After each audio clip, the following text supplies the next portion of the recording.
Good afternoon, everybody. I believe it's about 10:30 p.m. Eastern Standard Time. We're going to be walking down to Little Italy tonight. It looks like it's going to rain, but I checked the weather, it said it's not. And tonight we're going to be talking about Microsoft's new plan to repurchase $60 billion worth of its own stock. So we'll be talking about that tonight. Andrew Calhoun is here, says, "G'day, Tom." What's up, Andrew, from Australia? Dante Rose is here, says, "Hey, Tom." Hey, Brittany, says, "Good evening." Melanie Sam, Destructionist, happy Thursday indeed, everybody. We're going to be walking down to the one and only Little Italy tonight. Hope everybody's having a good Thursday. The Aviator says, "Hey, I'm not missing this live stream today." What's up, the Aviator? Fred T. What's up, Fred? What's up, everybody? So we're going to be walking down to Little Italy. I see Sunshine After Rain and Marco P. Still haven't gotten the skateboard fixed. I'm probably going to go very early tomorrow to do that.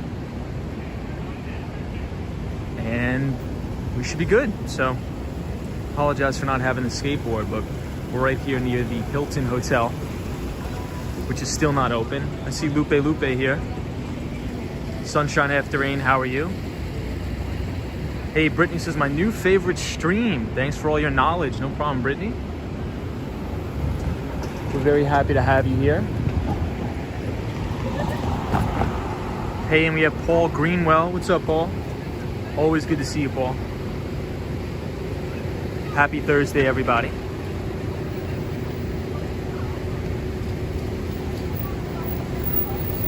Yeah, so Andrew Calhoun, the skate shop, I think in Lower Manhattan, I think is Uncle Funky Town's skateboard shop, I believe.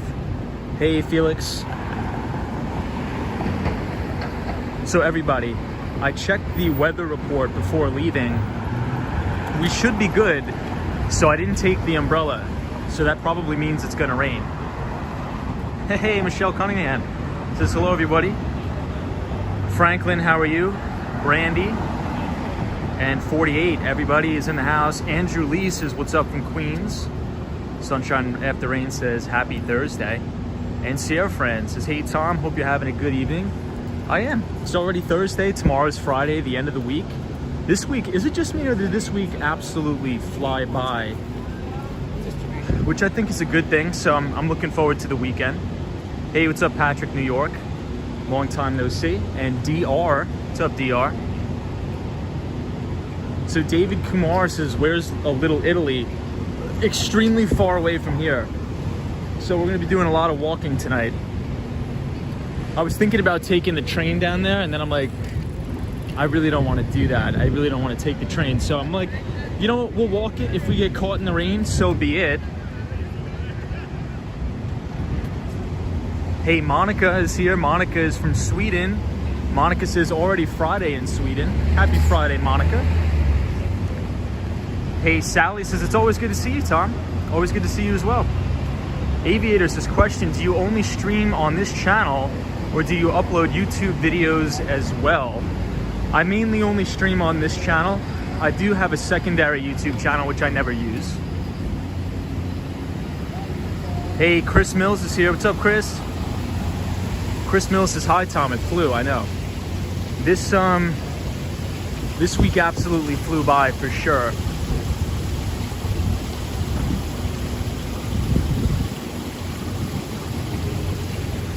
So we're going to be doing a lot of walking today. We're going to be going down to Little Italy.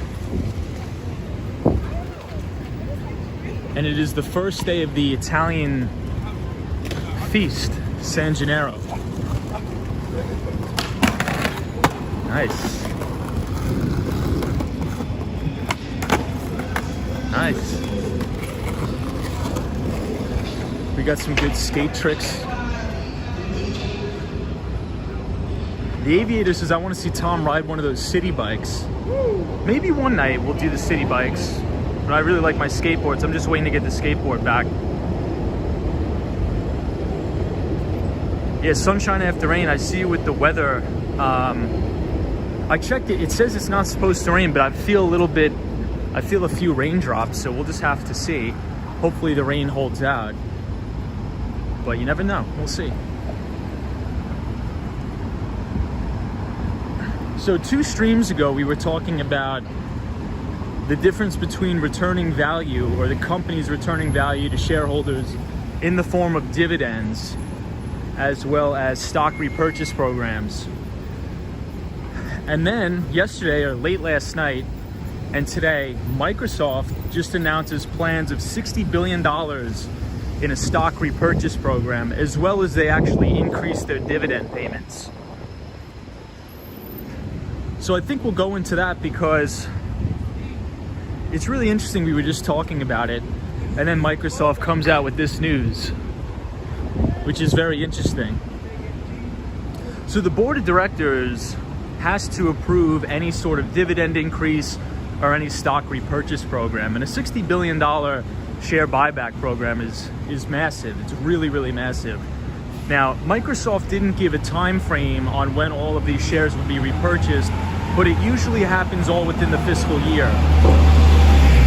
And just to provide some additional details, the last time Microsoft approved the stock buyback program, it was in 2019 for $40 billion.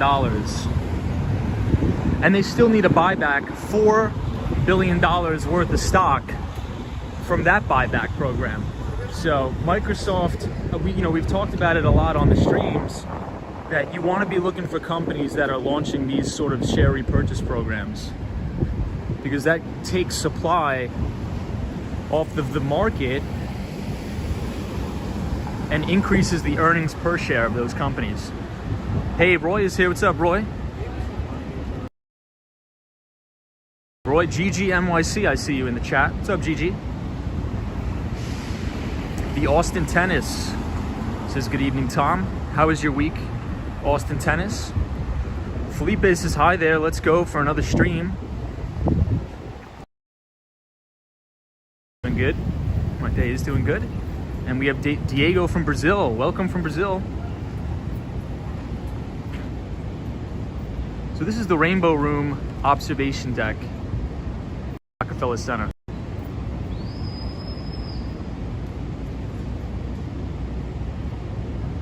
Really beautiful tonight.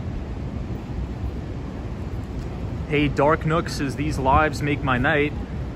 That's awesome. I'm glad you guys are enjoying it. Hey, New York says, hi. Hi, Tom. Hey, New York.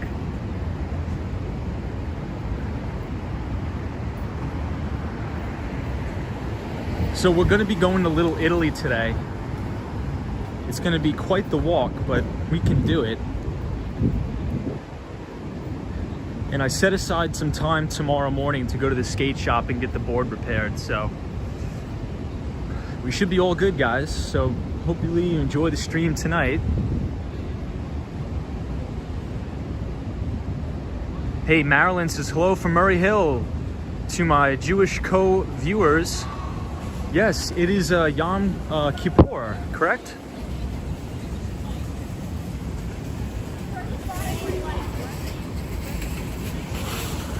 Look at these guys in the shopping cart.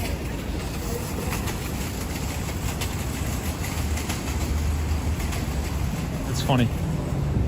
Yeah, so I believe it is Yom Kippur. Is that correct? So for any of our Jewish viewers? Fred says, this is great. I could sit in my chair and be in the city. Love these streams.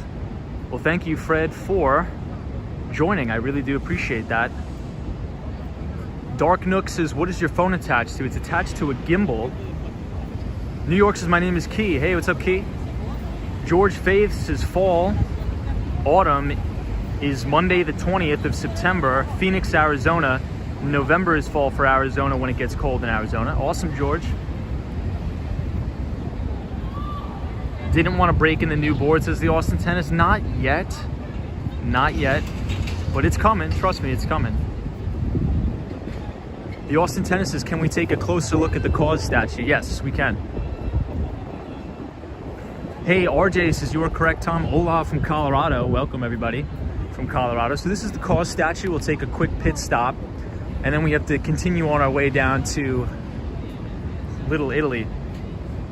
Hey, Kim Grant says, hi from Prescott, Arizona. Welcome from Prescott.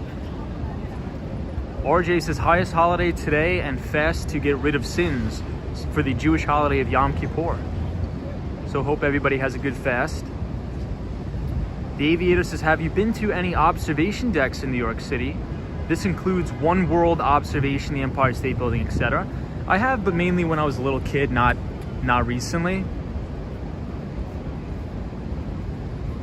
Hey, Natasha. Hey, Rosie. Joey T says, how was your day? My day was really good. So what's the building directly behind the statue? This is 30 Rock. So this is Rockefeller Center. So if you go to the top of the rock, this is that building. I'll show you guys.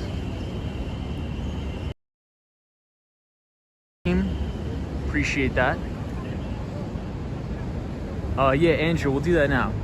So this is Cause, is the artist's name. The artist's name is Cause.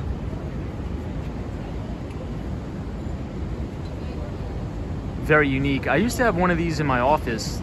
I mean, not me personally, but my office building.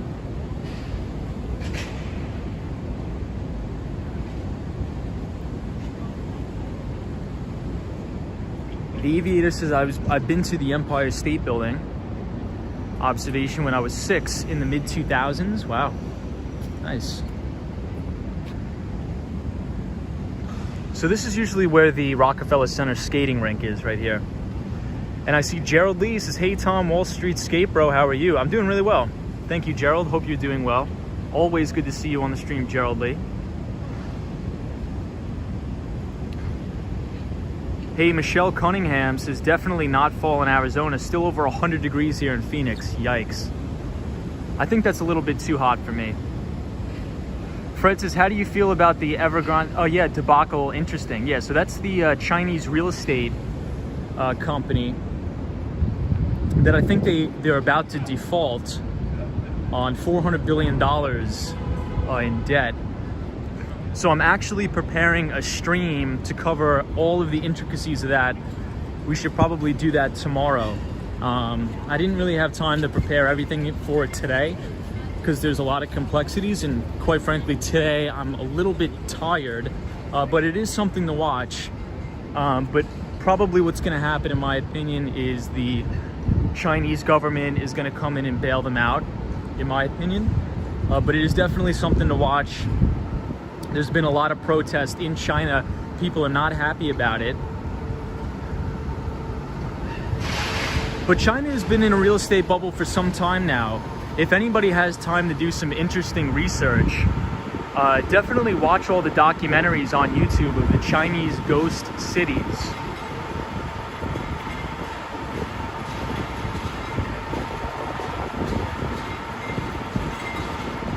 Hey, Vape Boys is moving to New York in 2 months. Never been there before. Not sure what to expect, but very excited. Well, I think you're gonna have a good time. I mean, this is the time to move back to New York. So I think you're gonna be good. Dalton says, watching New York right now, go New York. There we go, Dalton. That's awesome.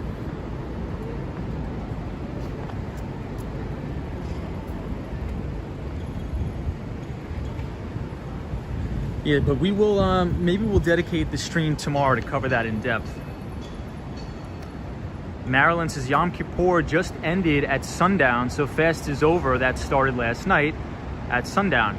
Different than regular New Year, as focus is more spiritual, and to work on being a better person for a better world. Wow, that's awesome. That's really cool. Yeah, Marilyn, I used to, in my previous job, I used to work in healthcare doing, selling software into the home healthcare nursing home space. And a lot of my clients that I would deal with were all Hasidic Jews, mainly in like Borough Park, Brooklyn, Williamsburg. And I've gotten to know them to be very, very good personal friends as well. I still have kept those relationships. So I slightly remember the various holidays and the celebrations. They would always gift me different like pastry baskets and things like that. So those are good memories I have for sure. My time in sales in Brooklyn. So we'll head down 5th Avenue. The kosher baskets, that's what I believe they were called. I would get those. Hey, Kaylee's here. What's up, Kaylee? Welcome, Kaylee. Renan says hello from Brazil. The Aviator says, hey, by the way, Tom, why did you choose to make your channel Wall Street Skate Pro? Why Wall Street? Because I'm very interested in the stock market, and we talk about it a lot, and that's what I do. I run my own money, I invest my own money, things like that. So I think it was very fitting. And I like skateboarding. Hey, Joe Hernandez says, hi, Tom. It's a long walk to Little Italy. I know, Joe. And I don't have the skateboard tonight. I got to get it fixed tomorrow. But I appreciate you joining, Joe. And I hope you enjoy the stream. So this is the Diamond District. I'll give you guys a quick view of the Diamond District right here. Hey, Ralph says, sub Ralph. This is New York City's Diamond District. You could always tell you're in the Diamond District by looking at these lampposts that are diamonds. So that's cool. Yeah, Patrick, New York, it does end at 11 p.m. Indeed. I couldn't get out earlier because I was doing so much work today. Work has been really, really crazy. Dalton says, New York is New York. It's all lovely. I agree.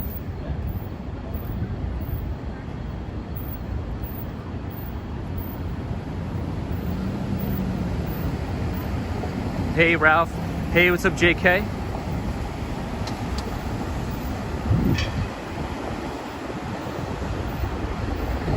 Yeah, I know. Yeah, it's a big debacle what's going on there in China. Hopefully it doesn't get too out of hand, but we're definitely going to watch how this unfolds. I know they've already contacted several American investment banks to work on restructuring a lot of this debt. So we'll see what happens. RJ is also Hasidic Jews. They're mostly where we got your engagement ring. Our anniversary today. Nice, RJ, that's awesome, man. Congratulations on that. What do you think of investing in IPOs, says Anne? So we actually did a stream on that, and I think that right when IPOs hit the market, I would never advise to buy a new IPO. And there's a couple reasons for that. And I think first we need to define what an IPO is. Not just defining what the acronym stands for. The IPO quite literally stands for initial public offering. But if we dig a little deeper, you understand quite literally that an IPO, when a company goes public, it's quite literally the transfer of ownership from founders of the company, from some of the employees of the company, private equity, to the public markets, such as mutual funds, hedge funds, and even retail investors such as myself. So usually what happens is, with a brand new stock, it usually trades extremely volatile until it can find a floor at first. So I never really buy companies that are under a year, that are under a year of going public. Because what'll happen first is a lot of the investment banks will assign analysts to these stocks. And it usually takes about 3 to 4 earnings cycles to roll through before these stocks start to get what's called institutional sponsorship. So in order for a mutual fund or a big hedge fund to buy these companies, they need to do their due diligence. So it's oftentimes called the institutional due diligence phase. Institutional due diligence phase. And I think it's just starting to rain. So I think the bottom line is wait until a couple earnings cycles roll through. And earnings cycles means like quite literally earnings reports. and see how the company's doing financially, because that's when the big buyers are going to start accumulating shares of the stock.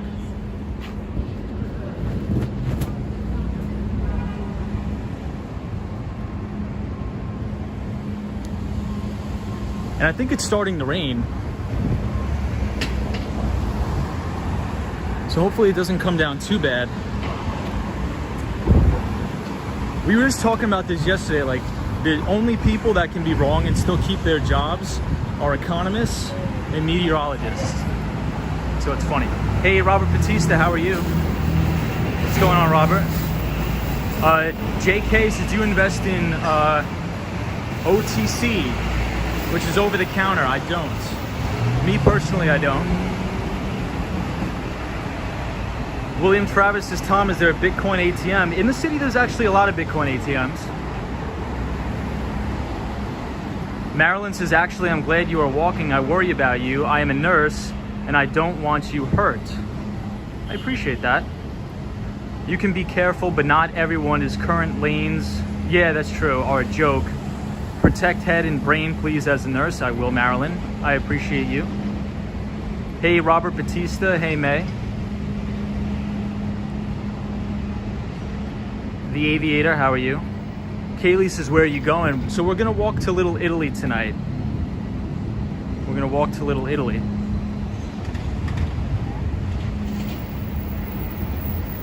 Andrew says, I wonder if New Yorkers think the rubbish laying on the side is normal. Yeah, I mean, there's no other place to put it. There's really no other place to put the trash. So it usually just piles up on the side of the street until somebody can come pick it up. Speaking of the trash removal, there they are right now. Right here. So it's starting to rain. I didn't bring my umbrella, so hopefully it doesn't rain too bad. Hopefully it doesn't rain too bad, so.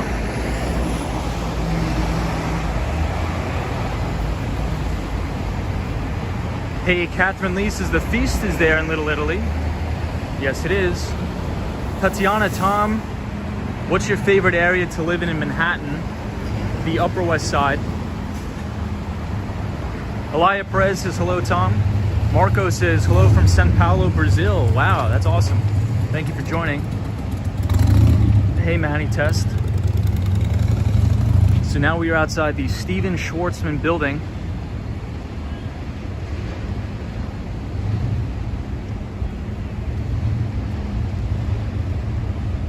Hey, Max.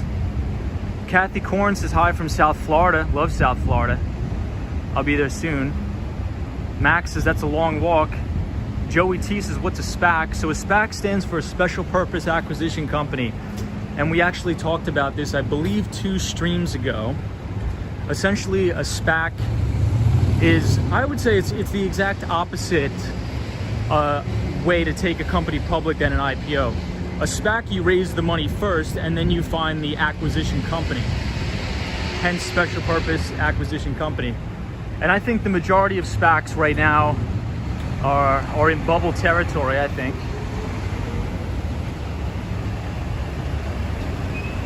Hey, Pablo says, hello from Argentina. Hey, Pablo. Kaylee says, can you suggest over there, anywhere in Midtown? Yeah, so I would go to Becco. So Google B-E-C-C-O, Becco. And there's very good places there. Hey, Jeffrey Donald says, what's up, Tom? No skateboard again. Yeah, we have to fix, I got to get it fixed. And I couldn't, I didn't have any time this week to go to the skate shop. So I set aside time for tomorrow to go. So I promise I'll go tomorrow. It's just, I've just been so busy with work, it's unreal. What's the best place to visit in New York? The Upper West Side of Manhattan. I would say the Upper West Side of Manhattan.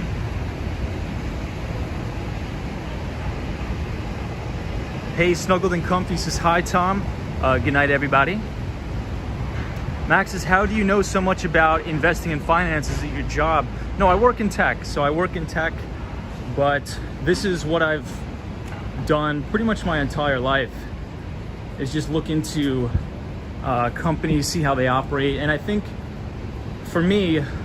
since one of my biggest passions in life is technology companies, SaaS companies, software companies. So since I understand software and a lot of these big SaaS companies so well, they go hand in hand together with investing. So if you look at the top performers of the past century, they've all been software companies or out of the tech sector. And since that's the sector that I know and that I work in, you know, I know which companies are better, which companies have more market share. So I find it very, I don't know how to explain it. I just really like evaluating companies, especially in the tech sector. I think it's very fun. Sean Brown says, didn't Amazon buy the old Lord and Taylor building earlier this year? I'm not sure about that, Sean, but for some reason that sounds familiar, but I'm not sure if they did or not.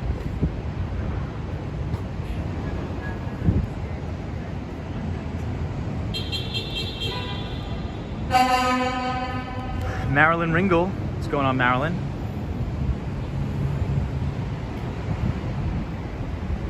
Joseph says, yep, when the skateboard mechanics say they got to put it on the lift, it's going to get expensive. That's hilarious, dude. That's awesome. So check out the Empire State Building. It looks great tonight. What do you guys think?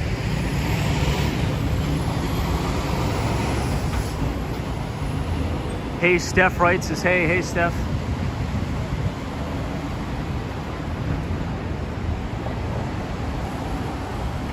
Yeah, Ralph, I've been to Joe's Pizza. It's pretty good. GGNYC says Upper West Side is definitely a great place. Alice says, good evening, Tom. Yeah, Fred says you need a little vacay. Yes, the Aviator, all the above. The Aviator, all the above. I've been there. Yeah, Joe's Pizza's all right. I wouldn't say it's the greatest. I'd say that the best pizza in my opinion is in Brooklyn, and it's called DeFara Pizza. Hey, Steve Blades says, yo Tom, love your vids. Bro, from an old man, wish I could skateboard. Well, you still can, man. You're never too old. Never too old, Steve. I've never seen Jeff Bezos' penthouse. No, I have not. Why do you prefer the Upper West Side to the Upper East Side? The Upper West Side has a better environment. I think it has more character than the Upper East Side, and I think a lot of people on the Upper West Side are more easygoing. I think better restaurants overall, and better for younger people. Eddie says, hey dude, I'm on Long Island. What do you think they should do with the empty stores? Eddie, I'm from Long Island too, and I don't know what they should do with the empty stores. I think they should make the empty stores into, I don't know. I honestly don't know. Maybe additional housing. I know we have a housing problem in Long Island, so if you're talking about the strip malls, then I would definitely do that. Yeah, GGNYC says the Upper West Side is family friendly, very family friendly. Hey, Kaylee. Jimmy V says, yes, if you want pizza, either DeFara's. Yep, I agree. DeFara's is very good. Yeah, Miguel says, or a homeless shelter. So we'll take another look at the Empire State Building. I prefer the Empire State Building to the Rockefeller Center.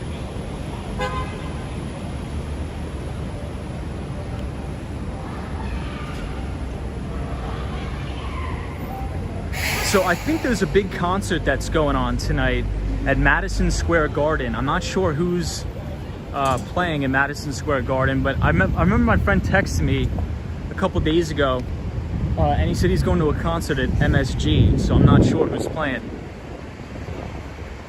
See, I'm telling you, there's a lot of older people that are riding skateboards, guys. Skating's it's the vibe. Are we going to Little Italy? Yes. AI says hello. What's up, AI? Always good to see you on the stream, AI. Steph says I'm from Liverpool, England. Awesome. Sean Brown, hey Sean, says I lived on West 95th Street between Riverside and West End about 20 years ago. That's a beautiful, beautiful neighborhood, my friend. Beautiful neighborhood. Miguel says hello. Yeah, it's looking busy tonight. I think it's mainly because of the big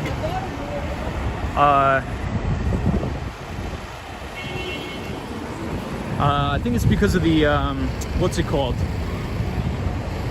The concert at Madison Square Garden. They should make the empty spaces homeless shelters. I don't think that actually would be a bad idea, honestly. I think that would be a pretty good idea. What do you think about electric skateboards? I'm not a big fan of electric skateboards, honestly. Not a big fan. Kaylee says Harlem is still rough. I lived in Harlem. It was pretty good. I liked it.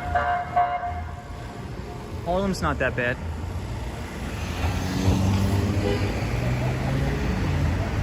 Roy says hi, Tom and Mods. Wishing you all well.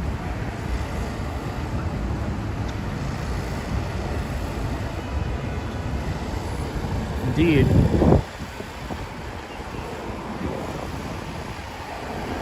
So we're walking right past the Empire State Building.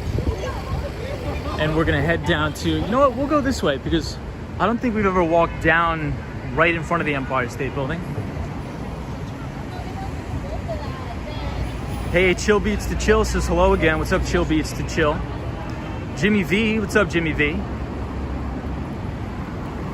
So guys, I really wanted to bring up something on this stream because in previous streams we were talking about the difference between share buyback programs, so stock repurchase programs, as well as dividends, and what's a more effective way to return value to shareholders.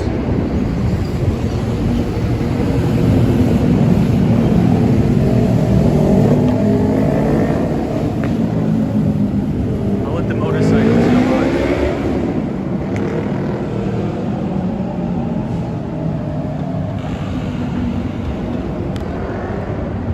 So this is hot off the press, and I think this is something important, especially if you're a Microsoft shareholder.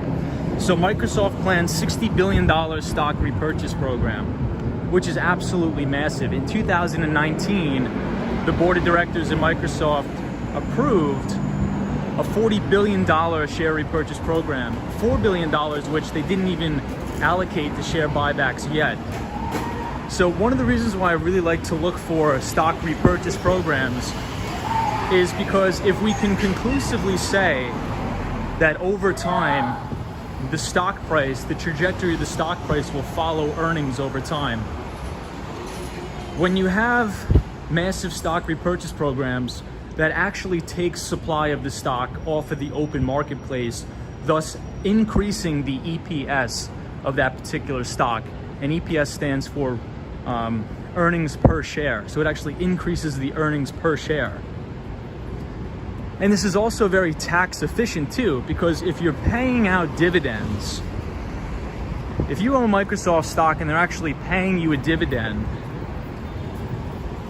you then need to pay taxes on those dividends because it's a taxable event, right? You're receiving cash. Even if you reinvest it back into the company, you still need to pay taxes on those dividends because that creates a taxable event. Now, if Microsoft takes that $60 billion and just goes into the open marketplace and buys back shares of their own stock, that is not a taxable event, and you still get the same amount of value back as a shareholder.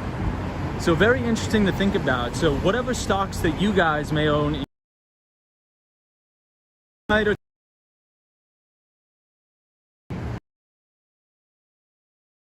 launching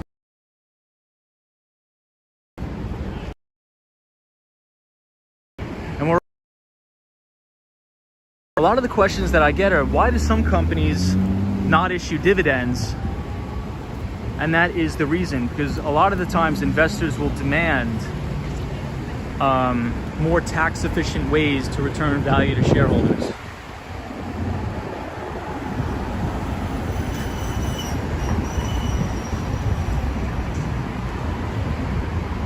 So we're making our way down Broadway to Little Italy.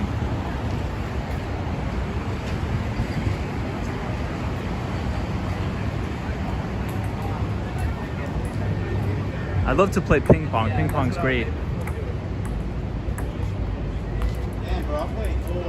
Hey Estelle, you're a badass. Thanks for what you do. I appreciate that. Thank you very much. I think the concert's just coming out of Madison Square Garden.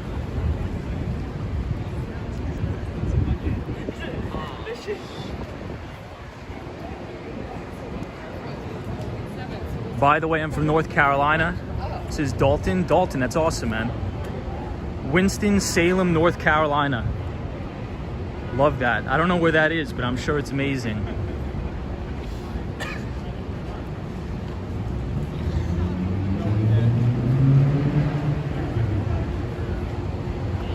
So now we are at Koreatown on West 32nd Street.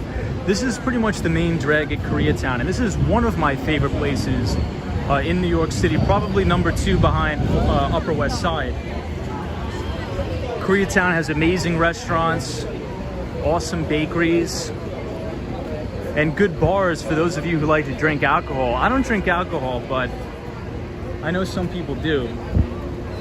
And Koreatown is one of the best places in the city. It's right here, 32nd Street, Korea Way.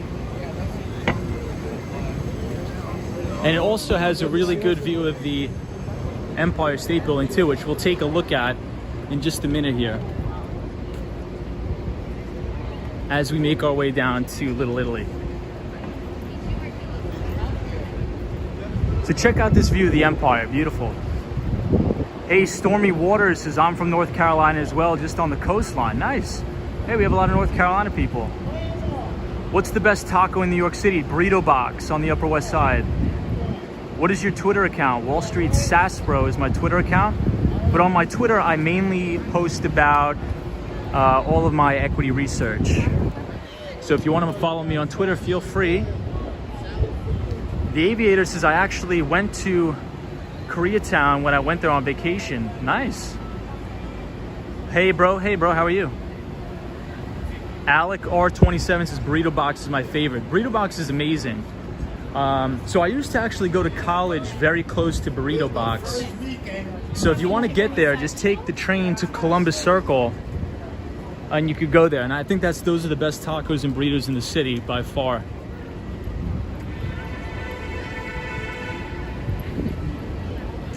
So I would definitely go to Burrito Box if you can. Oh, Alec R27 used to live on that street. Dude, I used to live there too. When I was just started college, I used to live in my brother's friend's closet, literally a closet. And that's the best spot. Right across the street's a place called the Lunchbox. I'm not sure if it's still there yet, but that place had amazing iced coffee. That place was great.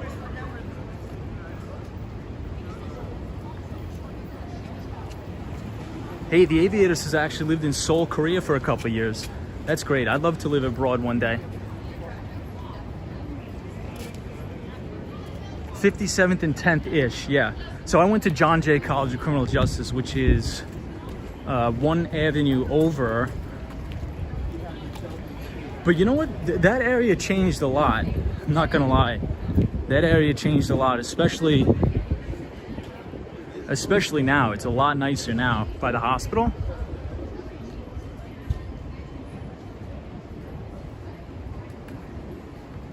Yeah, it's across from Morton Williams. Morton Williams is the worst grocery store on the face of the planet.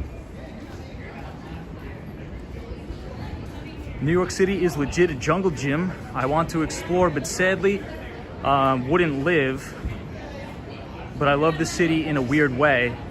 I'm glad I joined the stream. Well, glad to have you here, my friend. Thank you for joining, and I hope you are having a good one. Hey, Sean Brown, $2 super chat. Thank you I appreciate the support, Sean. Los Tacos is #1, the best tacos in New York City. Let me take a screenshot of that. I don't think I've been there. Sean, where is that? Tom, have you ever heard of Myrtle Beach? Yes, never been there though. Mary J says, why are the streets blocked off? Due to the outdoor dining. There's a lot of restaurants on the street, so they block it off due to the outdoor dining, which I think is a good thing overall.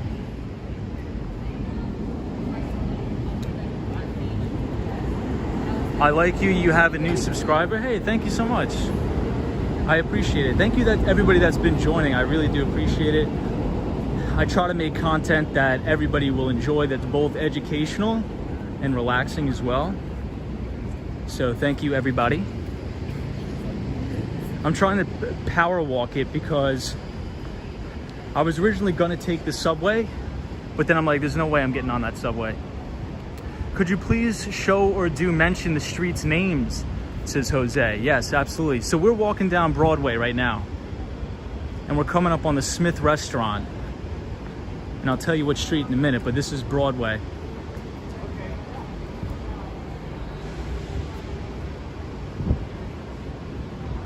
Maybe 27th Street.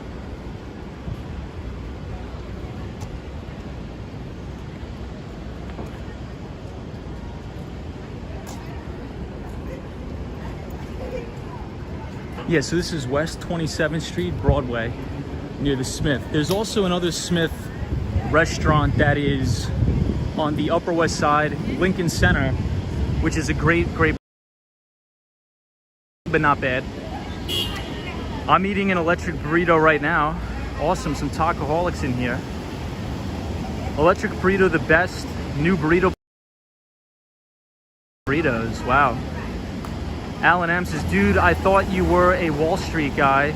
You lost me $60 today. Thanks a lot for the tip. We don't give out stock tips on this channel. Do people ever look at you weird when you're just talking to a camera? Yeah, but I really have no emotion towards that. I couldn't care less, honestly.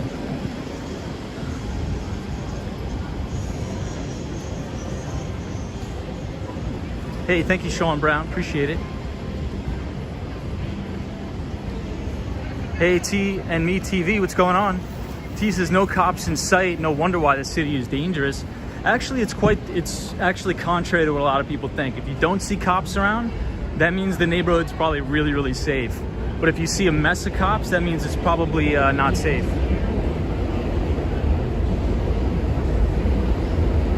Hey, Lady O is here. Hey, Lady Orleans. Hey, greetings from Santiago, Chile, says DJ. Welcome from Chile. Hope everybody's well.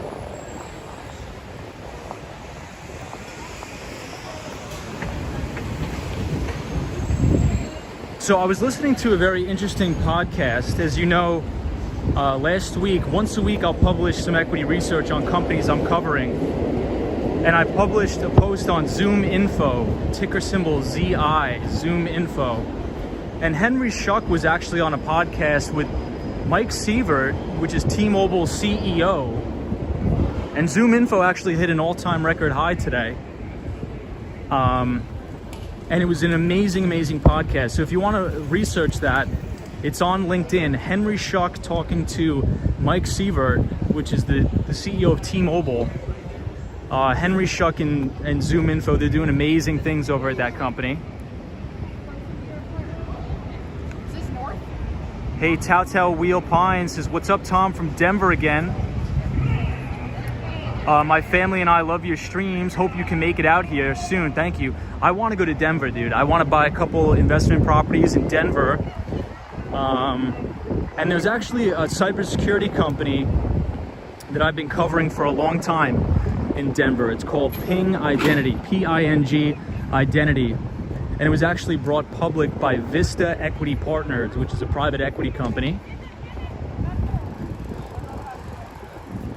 And I think we've talked about it before. So Ping Identity specializes in IAM software, cybersecurity software, so identity and access management. So a direct competitor with Okta.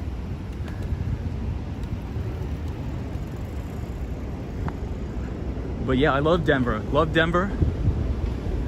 I hope to buy some property in Denver, Colorado. One of the sunniest places in the entire United States. A lot of people don't know that. I have not visited Gordon Ramsay's restaurant, Max. Not yet. Elena says, hi, good evening, how are you? Anything live in New York City, I love. I was there in 2011. Well, I hope you come back soon. I hope you come back soon. Brian B says, hi, Tom Hawk. What's going on? Hey, Disney cast members here. Disney cast members, a fellow Long Islander. Philippines Walk with RR says, New York, real amazing at night. The Dope Dealer says, must be interesting. The Flatiron Building. Dalton says they merged with Sprint Milestones. Yeah, so Marcelo actually used to be my CEO, used to be my boss. And Sprint was the majority owner with SoftBank. So people that are not familiar with SoftBank, it's a Japanese conglomerate, and the owner is Masayoshi Son. And they're invested in a lot of tech companies like ARM, which is like a chip manufacturer out of Britain. And now Marcelo is actually down in Miami leading up the Vision Fund. I think it's a $200 million Vision Fund down in Miami, Florida. What's the name of the building with the green roof? I'm not sure what that is. I think you're talking about the clock tower. Brian B says, what's the difference between SoftBank or SoftBank Group? I think they're just different holding companies, but SoftBank is very famous. Masayoshi Son, very famous investor, and he's known for all of the unicorn companies. They're called unicorn companies.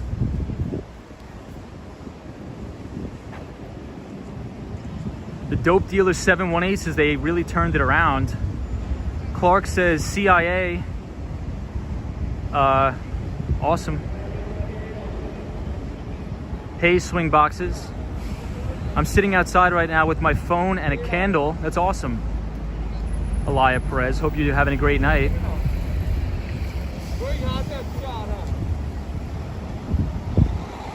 Lucas says, hey, greetings from Germany. I am so thankful for this live stream.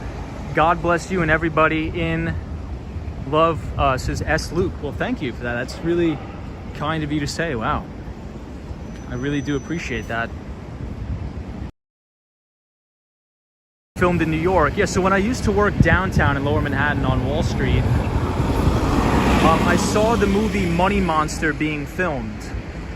And the movie Money Monster was starring George Clooney, so I actually saw him with the suicide vest and all that stuff on. Obviously fake for the movie, but filming Money Monster. Hey, Daniel G is here from Buenos Aires, Argentina. What's up, Daniel G? How are you? Have you seen the Statue of Liberty? Yes. Michael F says, good evening. Thoughts on pump and dump stocks, capital into certain stocks to get the word out so retail investors can join. What are some indicators of pump and dumps?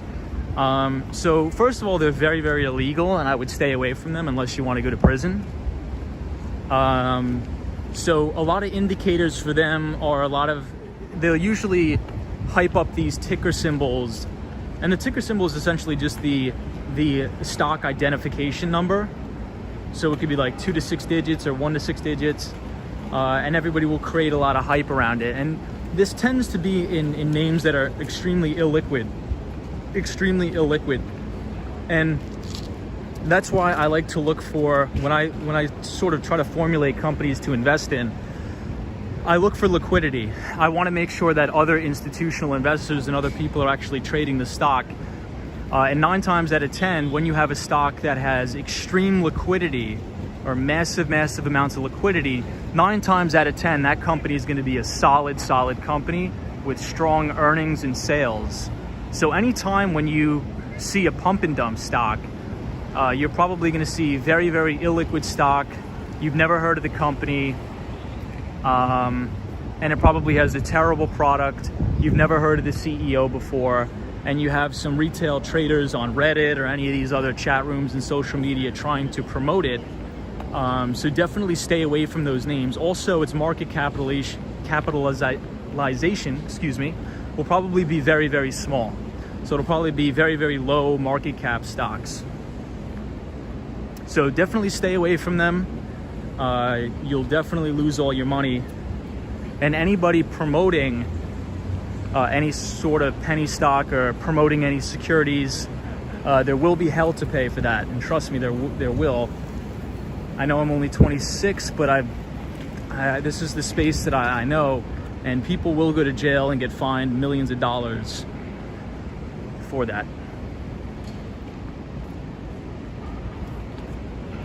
So this is that Harry Potter store on East 22nd Street and Broadway. Right here, East 22nd Street and Broadway. Jonathan says Mobile, Alabama here. Last time I was in the city was in 2005. Time for another visit. Dude, you gotta come back. You gotta come back. We'd love for you to be here. Brian B says, Tom, what do you do for a living? I'm in tech. I work in tech. Dalton says, when we have liquidation sales, they are hundreds % higher. Angel P says, Bleecker Street Pizza is very good. Kay Buzek says, I just left my job. I have $85,000 in a 401k. What should I do now? I would talk to your financial advisor. I can't advise you on what you should do. The only thing I would say, if it were me, I would not bust my 401k. And when I say bust the 401k, I mean I wouldn't withdraw any money out of there, because you're gonna have to pay a penalty. You're gonna have to pay a penalty on top of paying all the taxes. So I would probably try to roll it over into like a self-directed 401k, or when you get another job at your new employer, just roll that 401k over. But again, I cannot give out financial advice. You gotta talk to your financial advisor or your CPA, and they could best guide you in the right direction. But that's what I would do personally. Hey, RT's here, says nothing screams New York City like Harry Potter. Brian B says, can you give me more clarity, elaborate on what you do if you don't mind? So like an MSP, like a managed service provider. So we can resell many types of software products. So what I've been selling a lot recently is like MDM software, or like a mobile device management. So if you think of products like VMware Workspace ONE, Scale Fusion, Knox, anything like that. Also a lot of EVV software, like electronic visit verification. Because again, in my previous company, what I would do is I was a major account executive selling into the healthcare sector. So I would sell a lot of EVV software, EMR, MDM, security products, things like that. But we also can source hardware too for clients. I'm actually working on a big deal that hopefully it's gonna close. I've been working on it for a long, long time. And they're a digital advertising company that runs the digital advertising on water stations outside of like Kroger's, Wegmans, and things like that. And so we're procuring Cat 6 routers for them, so they can stream LTE data, so they can automatically remotely push digital advertising and sell digital advertising onto those screens. So what I'm doing is procuring those Cat 6 routers, as well as white labeling different data from various carriers, as well as MVNOs. So now we're on East 19th Street. East 19th Street, headed downtown. Do you ever consider an electric scooter to cruise around the city? Says Black Angel. I've never considered it, no, honestly. I just really like my skateboard. I don't think I'll ever ride anything that's electric in the city. There's just too many problems, in my opinion, with that. AI says, really enjoying your stream. How do you decide cities, states, and prospective investment properties? I think I heard you mention Denver, Florida, California. Thanks. Yeah, so AI, for me, I think it just depends on the location where you're from, right? So for me, I'm from New York, so I want to be close to my family, to my business, and this is the market that I know. However, right now, I'm not in the position where I could comfortably afford to buy a place in New York, you know, maybe in a couple of years. And also, Miami, Florida is a big technology hub right now, especially, and a big financial hub. So a lot of my friends that work at various tech companies are moving down to Southern Florida. A lot of my friends who work in private equity, venture capital, are moving to Southern Florida. So I want to establish a place that I can own down there to avoid the New York State 6.85% income tax, which is crushing me, as well as the New York City tax. So the theory is I'll move down there for a couple years, save up some money, and then I could buy an investment property in New York. And the good thing about that is if there's ever an emergency and I have to get back to New York, it's a 2.5-hour flight, 3 hours max, from Miami International Airport to LaGuardia or JFK. Fred says the market's hot in Colorado. David Jones says, how do you feel about REITs? So David Jones says, how do you feel about REITs? REIT stands for Real Estate Investment Trusts. I think they're okay. A lot of people buy them in retirement to generate income.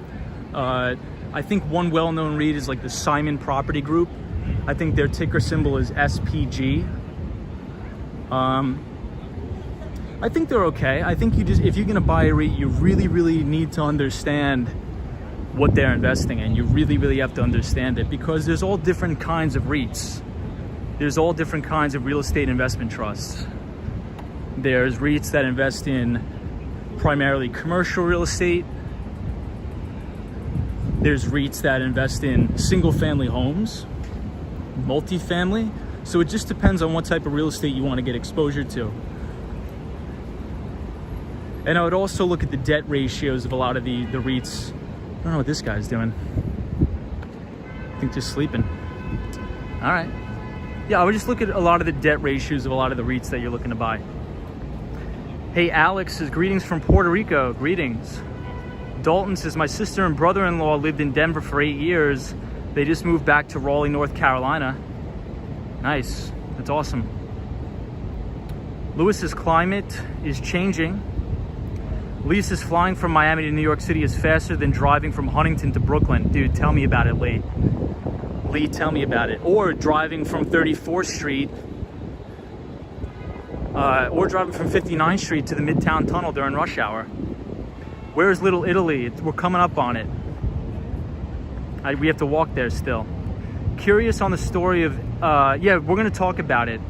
We're gonna talk about that next stream. I can't go into it this stream. My head will fall off. I apologize, but I promise tomorrow I'm gonna do an in-depth stream on the Chinese real estate crisis. Lucas says, oh man, thanks. I enjoy now, and I would like to know the time of the next walk. My full name is, yeah, so we're usually on at 8:30 Eastern Standard Time. I crashed at my Chelsea office a few times, but never on the pavement, says Scott. That's funny. Will the bull run end in September? So yeah, we were talking about that too. The only thing that concerns me about the equity markets right now is the breadth of the market. It's called the breadth of the market. And right now, I think over 50% of the individual stocks that make up the S&P 500 are below the 50-day moving average. That means you have a very thin market. The market is thinning out, and mega cap tech is what's keeping the equities markets high. So we'll see if we can have a rebound in the smaller cap names. That's why you need to watch like the IWM and the Russell. Yes, we are at Union Square Park insurance practice exams. Alan, New York City is going really well. Federico, New York City is not dangerous. Yes, love from Afghanistan. What's going on, everybody in Afghanistan? England 670 says, is it true lots of people are leaving New York for Florida? Is that going to have an impact on New York as a financial center? I don't think so. I think New York will always be a financial center, but I just think there'll be many different satellite offices all across the country, in my opinion. I think there's going to be many satellite offices to be set up in multiple locations, so I don't think we have anything to worry about. Hey, Zap Allen, how are you? Fred says, my boy held a 5-bedroom house in Colorado for 5 months. Dropped it and made 50 grand. Wow, Fred, that's awesome. Congratulations, Fred. Hey, Warren Drew says, Las Vegas in the house. Hello, what's up? Las Vegas. Alex Torres says, I was there on July 29th and I went on August 19th.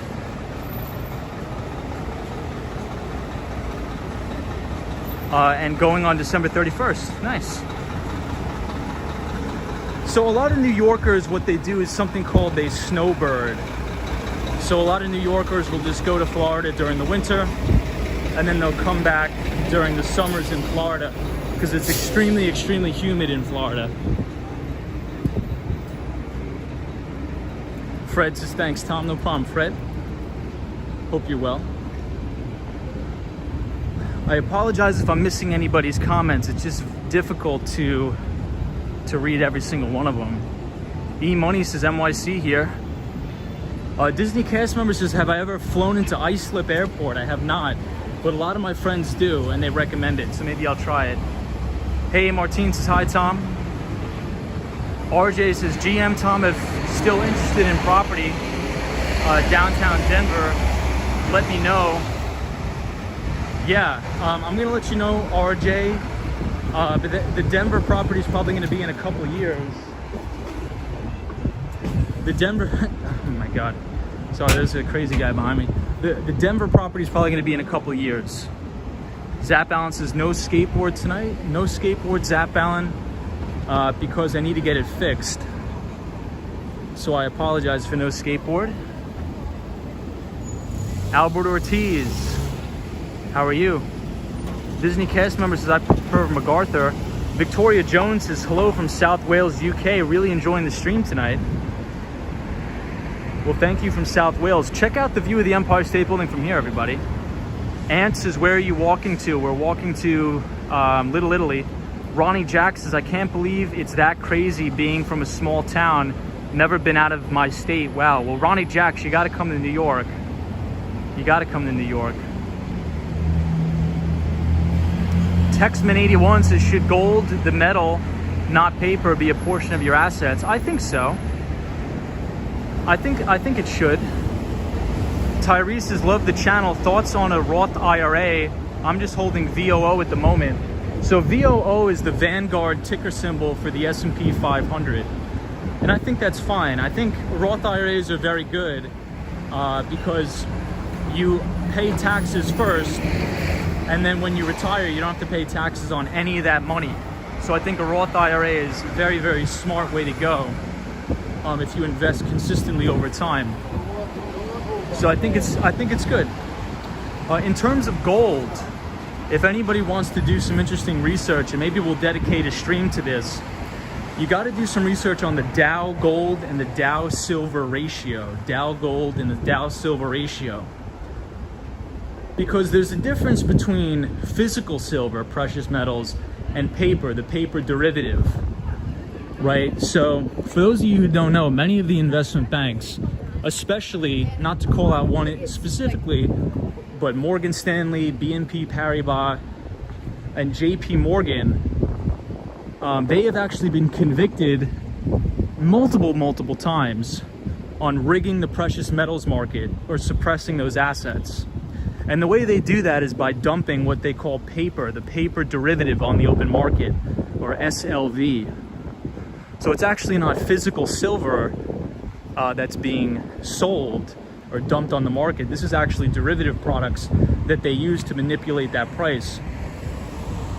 So I think as a hedge to all of the asset bubbles that we have, I think it's probably wise to hold some gold and silver. I think so.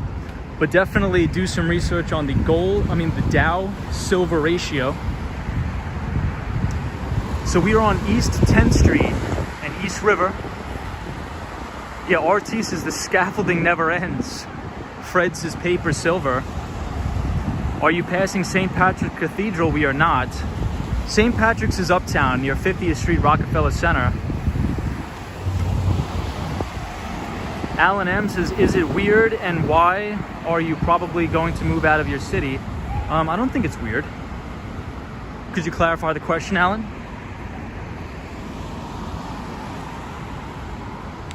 Look, I mean, in my opinion, if you want to expand, if you want to grow your business, if you want to grow your network, you gotta expand. You gotta go out into different markets, meet people, network. So the faster you could do that, the better.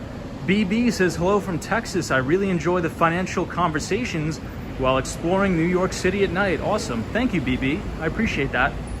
Thank you so much. I hope everybody's enjoying. It's a good night to walk, indeed.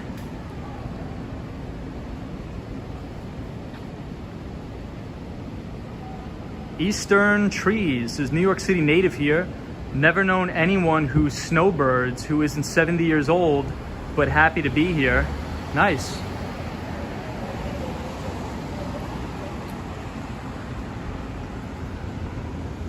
Yeah, so I think, so now, especially in like West Palm Beach, in Miami, there's a lot of venture capital and private equity firms that are hiring like crazy. And actually right now is when PE firms are recruiting. So there's actually a lot of, like, the problem with Southern Florida and Florida in general is that the job market is terrible. Terrible in Florida. However, now there's actually some high paying jobs in Florida, mainly in the tech sector for software engineers,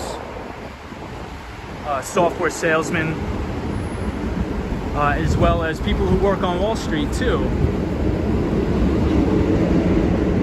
And these are all jobs that pay, six figures plus. So I think the mayor of Miami is doing a great job of trying to bring jobs and investment into Southern Florida.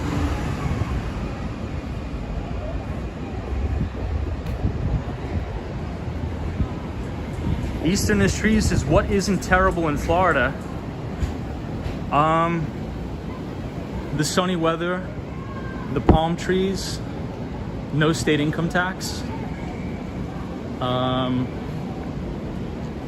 Yeah. But I love New York City. I would never leave entirely. But if you're in tech and you want to network and one day raise VC money, you gotta go out and meet people. You have to. So here we are at Astor Place. But I agree with you. I mean, there's a lot wrong with Florida, but there's also a lot wrong with a lot of other states too. But New York is the greatest city on earth. You're not going to get a better city than New York City ever. It's not happening. Hey, Curtis. So I was reading an article in the Wall Street Journal that rents are going up 60 to 100% again in New York. Really crazy. Oh, I just walked past your barber right there.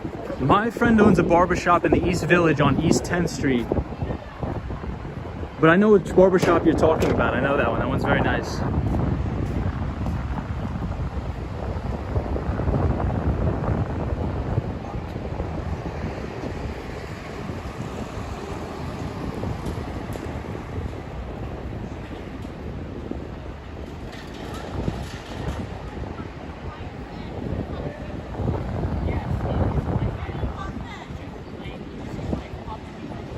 Albert Ortiz, I'm not sure.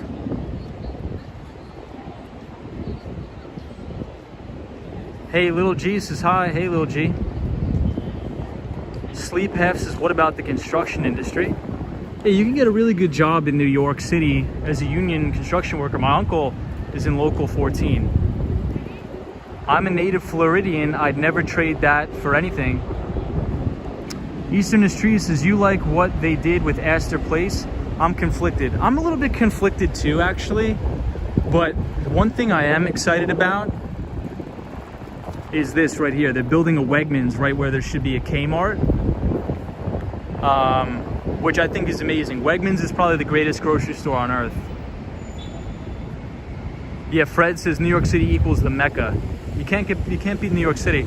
Hey, Charlie says, as Frank Sinatra said, if you can make it there, you can make it anywhere. I agree. E-Money says, everyone that leaves New York City always comes back because there's no place like New York. I agree.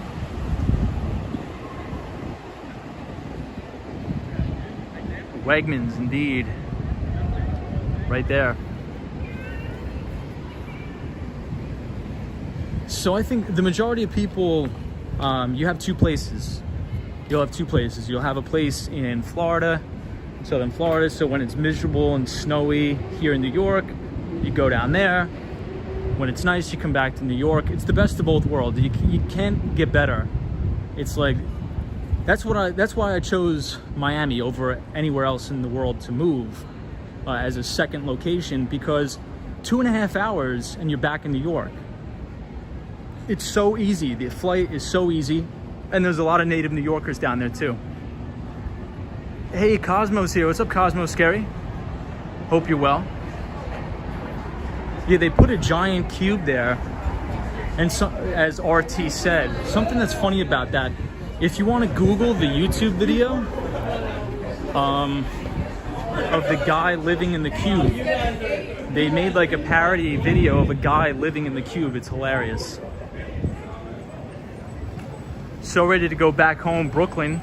Yeah, Brooklyn's beautiful. I used to live in Greenpoint, Brooklyn. It was one of the greatest places I've ever lived. But in the winter it sucks. But in the summer and the fall, it's beautiful. Greenpoint, Brooklyn is absolutely gorgeous. E-Money says the Blue Man Show. Textman81 says, has Broadway shows reopened? I think they have. I think last week was the reopening of The Lion King, if I'm not mistaken. GGNYC says, that's a perfect combination, Tom. New York and Florida. I agree. Cosmo Scary says, I want a place in Asia. Nice. Where in Asia, Cosmo? Ernesto says, what's up from South Los Angeles? What's up, everybody from South LA? I go to a Japanese barber where they vacuum your hair. Interesting. Dalton says, I flew out of Miami once, close to being in New York City. Oh, Andrew Calhoun. So Andrew Calhoun is our moderator, our great moderator from Australia, and he's talking about how Hamilton reopened. I have a funny story about Hamilton. I think I've told it before. So one of my clients, this is pre-COVID, we take him out to dinners and everything like that, and he wanted tickets to take his family to see Hamilton. And I was oblivious about what it was. I'm like, yeah, dude, no problem. I got it for you. I'll buy it for you, no problem. And he looks at me, he's like, what? And I'm like, yeah, no problem. I got you. I'll take care of it. So I went back to the office and I was gonna buy the ticket to expense it. And I saw how much it was and my jaw dropped. And my boss nearly ripped my face off. But regardless, we expensed it. RR says, I used to live in San Jose, California. That's beautiful. E-Money says, a lot of people are leaving New York City for Philly also, which is weird to me. Really, I didn't know that at all. Philly. Well, I think Philadelphia, Pennsylvania is a beautiful city, isn't it? But I'm not sure why you would leave New York City. I'm not sure why you would leave New York City to go to Philly. I don't know. Hey, Irene Rivas is here. Says, hi, Tom. How is everything? Just checking in. No, Andrew Calhoun, I didn't personally see Hamilton. I bought it for my client. W. Peters says, I left New York City for Fargo, North Dakota. I know a lot of, there's actually a lot of money managers in North Dakota, surprisingly. But that's awesome, W. Peters. I hope you like it. I hope you really enjoy it there. Yeah. It's good to just kind of get away sometimes, I guess. Disney cast members, is that true? Lots of New Yorkers going to Boston? I didn't know that.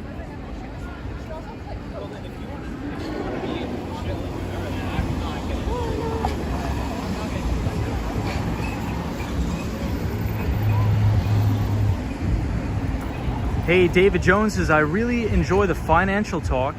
I am new to investing, starting out slowly, thank you. I follow the cookie cutter options in my 401k, but dabble a little on the side that I can afford to lose, says David Jones. Well, good luck on your investing journey, my friend. Some books that I would recommend for you, like we've talked about many times on the show. What I would do actually, go to your local 7-Eleven on the weekends and look for a newspaper called Investor's Business Daily. Nobody reads that newspaper anymore, so they probably will just give it to you for free. So what I would do is just spend 20 minutes, 30 minutes every weekend reading the articles in Investor's Business Daily, because in my opinion, the journalists they have at IBD are far superior to any financial company. Even Financial Times blows them out of the water because it's more fundamentals based and really, really more technical. So they dive deep into fundamental earnings of companies. They interview the CEOs of many companies, and you'll really get a feeling how Wall Street really works. Hey, Mark A, thank you so much. Says, good morning from the UK. It's my 40th, hey, it's your 40th birthday today. Mark A, happy birthday. So everybody in the chat, let's drop a happy birthday from Mark. Happy birthday, Mark. That's awesome, man. Happy 40th birthday, God bless you. Hey, Texman81, thank you so much for that super chat, I appreciate it. Go buy a cannoli. Thank you, my friend. I really do appreciate the support, everybody.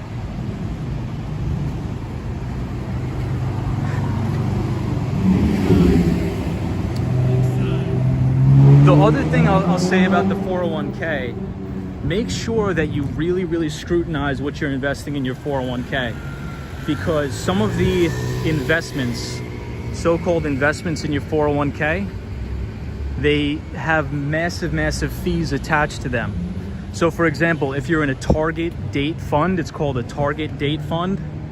A lot of the times you'll just be invested in a fund that says target date 2030 for your retirement. You got to make sure they're not banging you over the head with the fees.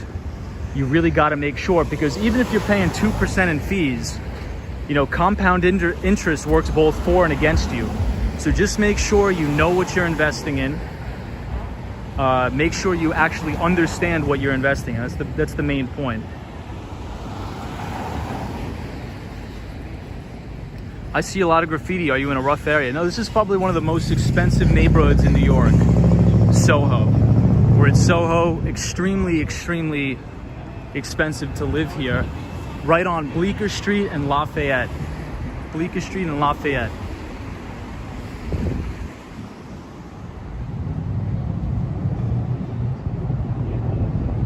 Disney cast members says some 248,000 residents with an average income of $82,000 a year moved to Boston last year between mid-March and September, where there's a big pharmaceutical industry in Boston, as well as some of the greatest universities in the entire planet.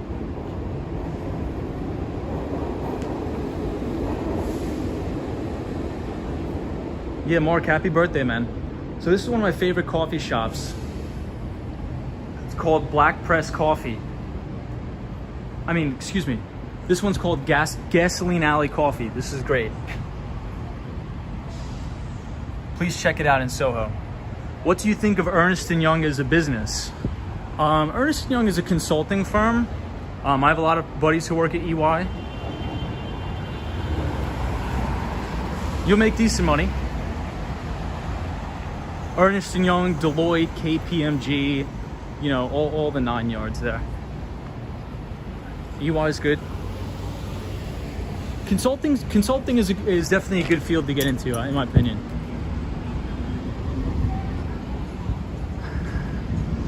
All right, so we're coming up on Prince Street Pizza, and this is the San Gennaro Festival right here, San Gennaro Feast. We got the FDNY here. Love the FDNY. Jason Gates is still no skateboard. No skateboard, we have to get it repaired, honestly, and I haven't had time to do it. And then right down here is the famous Adidas store, the Adidas store. But I will get the skateboard fixed now, tomorrow. Mark A says, thank you for all the birthday wishes, no problem. Hey, British Gray, how are you? Daniel G says, got to go, Tom. Have a great night and have a good Friday. Thank you, Daniel. Daniel is our friend from Buenos Aires, Argentina. Hey, Hermes Addict says, yes, I love being in Soho. What's up, Hermes? I'll be down near you in a couple weeks. I'm gonna be down in Florida soon. Hey, Ruby Falcone says, great shot of the fire truck. Hey, Ruby. Gary Smooth says, you the best. You're the best too, Gary.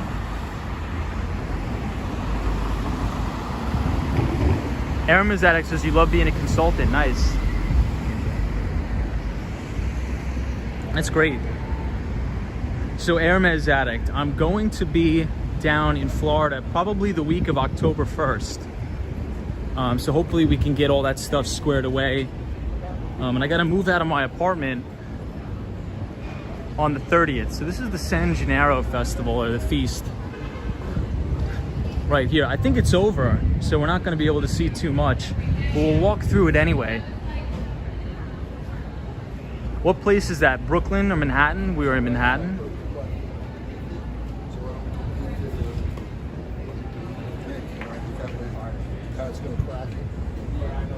Alex Torres, how are you, Alex?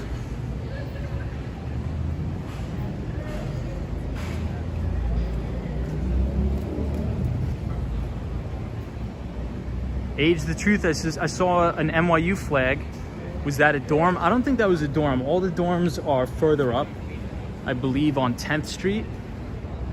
But a lot of the times NYU will have buildings, many buildings that they own. Some are art galleries. Maybe it's a part of the Tisch School, I believe. I've got one question. Yeah, ask your question, go ahead. RT says, shoot some hoops. What's up, RT?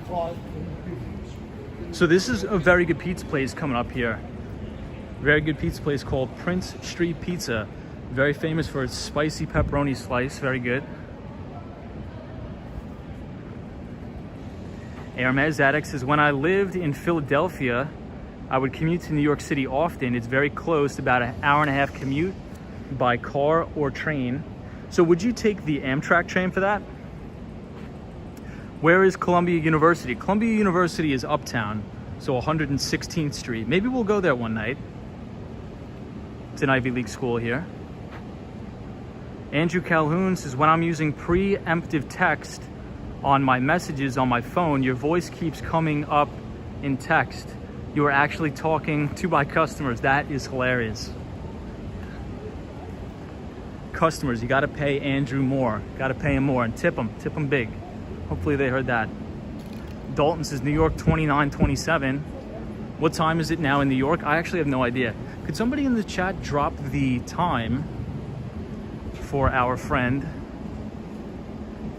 So Hermes Addict says, yes, Amtrak train, but you can also take SEPTA when you want to save money. Interesting. What is that? Okay, so it's 11:29 at night.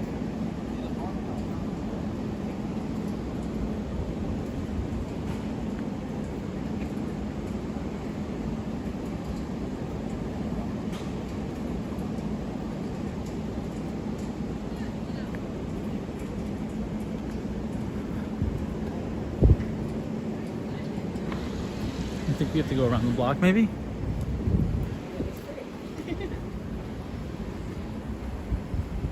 So Prince Street Pizza's up here. It's 4:30 a.m. in the UK. Wow. That's really early. Thank you for joining. Appreciate it.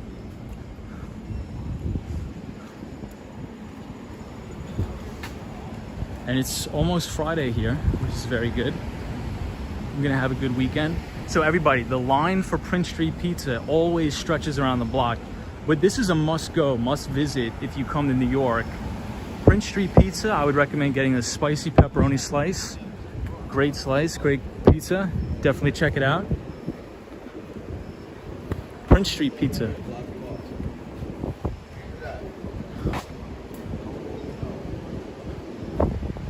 Here, I'll show you guys from across the street. Right here, Prince Street Pizza. Rock and Race is the Bowery. Yeah, we're close to the Bowery. Tom, do you think the housing market will stay hot for the next few years, 2 to 5 or several, 6 to 10? So I think that's difficult to say. I think the housing market's mainly predicated on the Federal Reserve. So as long as interest rates stay low, I think you're gonna have a hyper bubble continuing in the housing market. Because when interest rates are so low, that forces investors to search for yield. Because nobody wants to sit in a fixed income asset if interest rates are near all-time lows. So for example, if you have a 10-year treasury yield less than 3%, and inflation's running at 5%, you're losing money. You're guaranteed, if you buy those assets, you're guaranteed to lose money in theory based upon the rate of inflation. So people are willing to take on debt because essentially it's free money, right? If I can borrow for a mortgage at 2.6%, or sometimes even less now, which is wild, it allows people who are less capitalized to afford real estate, in which case they shouldn't be buying otherwise if interest rates were normalized. And I'm sure people remember, I mean, I'm only 26 years old. Some people in this chat that are a little bit older than me should remember when interest rates were 10% to buy a house. You know, remember when to buy a house it was 10% interest rates. So this is the Bowery. And we're gonna take a loop and then go up the other side, Little Italy.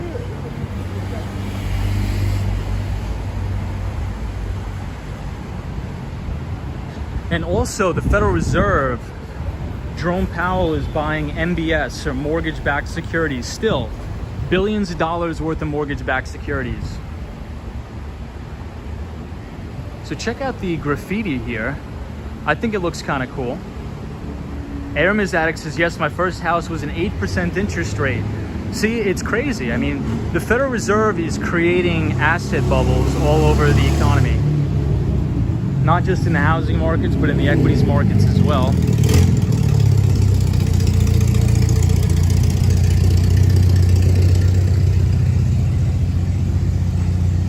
Dalton says, equal opportunity taking a new meeting.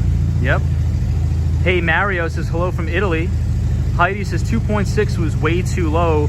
The reality check has to come. Certainly, the Singapore stock market is giving away $45 billion. Rock and Ray. Debt equals slavery. Unless you can monetize it like the Fed. Hey, Mark A says, love Liverpool.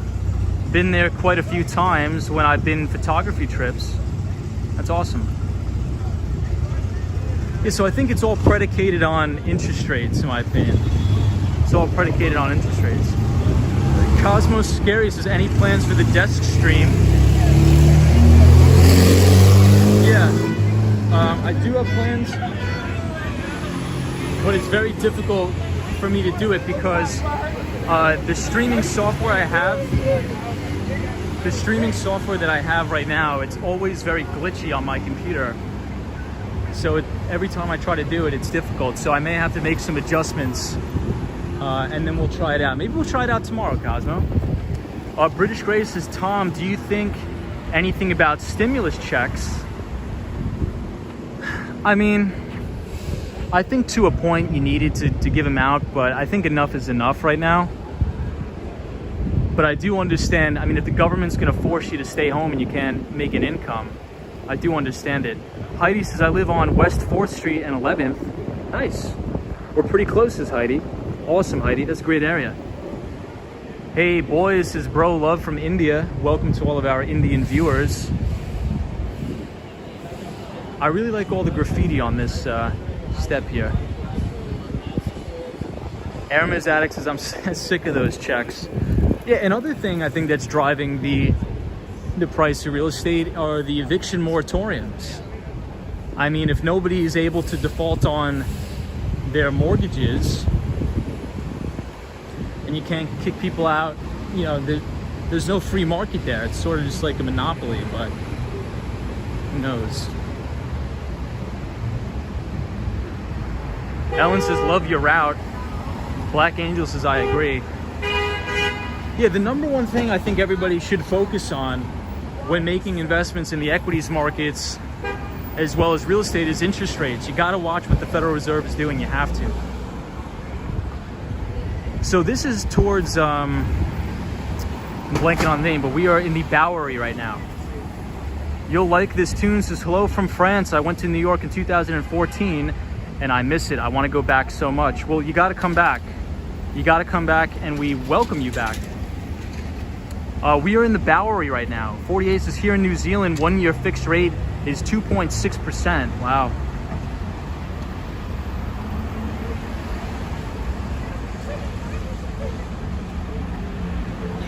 So this is Delancey Street. Down there is Delancey Street near the bridge. And we actually, when I first started the channel, that was one of the first streams I did back in the day. We actually were skateboarding over the bridge. I'm not sure if anybody remembers that stream. But for those of you who are just joining, I appreciate it. The topic for tonight's stream was Microsoft just announced a new $60 billion stock repurchase program, in addition to the $40 billion stock repurchase program that they launched last year. So if you're enjoying the stream, feel free to give it a like and subscribe to the channel as we make our way through San Gennaro's Feast in Little Italy. We're going to make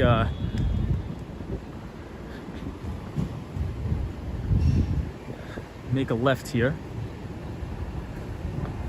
Try to make our way down to Little Italy.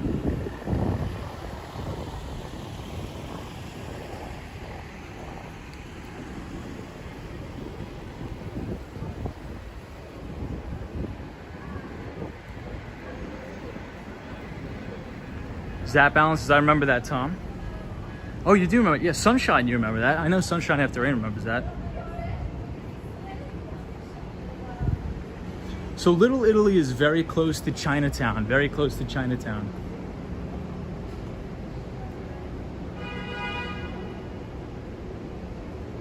My husband is from Italy and had no idea San Gennaro Festival was today.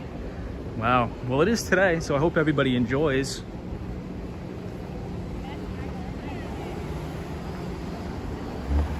It's always nice to see, always nice.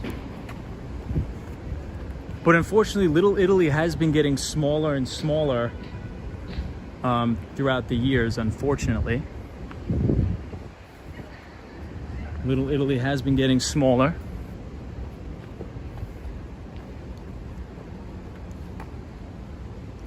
I always love looking at these buildings with the scaffolding on them. Check them out. Images says, hey bros, stay safe out there. Cool vid, appreciate that. I mean, I get 20 scam phone calls a day between my phone and my work phone. You gotta put a call blocker on there.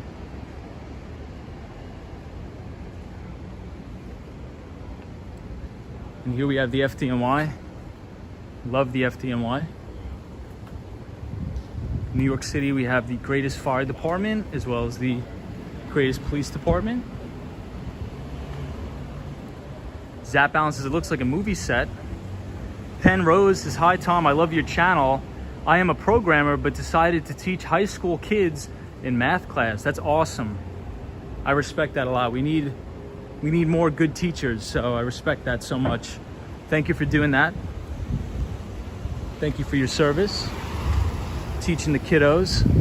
Where do you teach, if you don't mind us asking?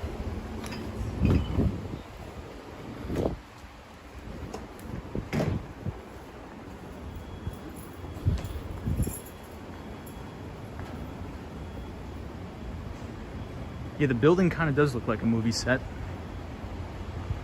I wish I were motivated enough to learn programming, says Cosmo. Yeah, Cosmo, if you want to, there's a lot of free options out there. If you go to codeacademy.com, a lot of free options to learn how to code. Very, very easy. You can do it in your spare time. Love the 20th anniversary of 9/11 stream. Thank you, dude. Appreciate that. I'm glad you enjoyed it. Penrose says, I'm from Southern California. Awesome. SoCal is in the house.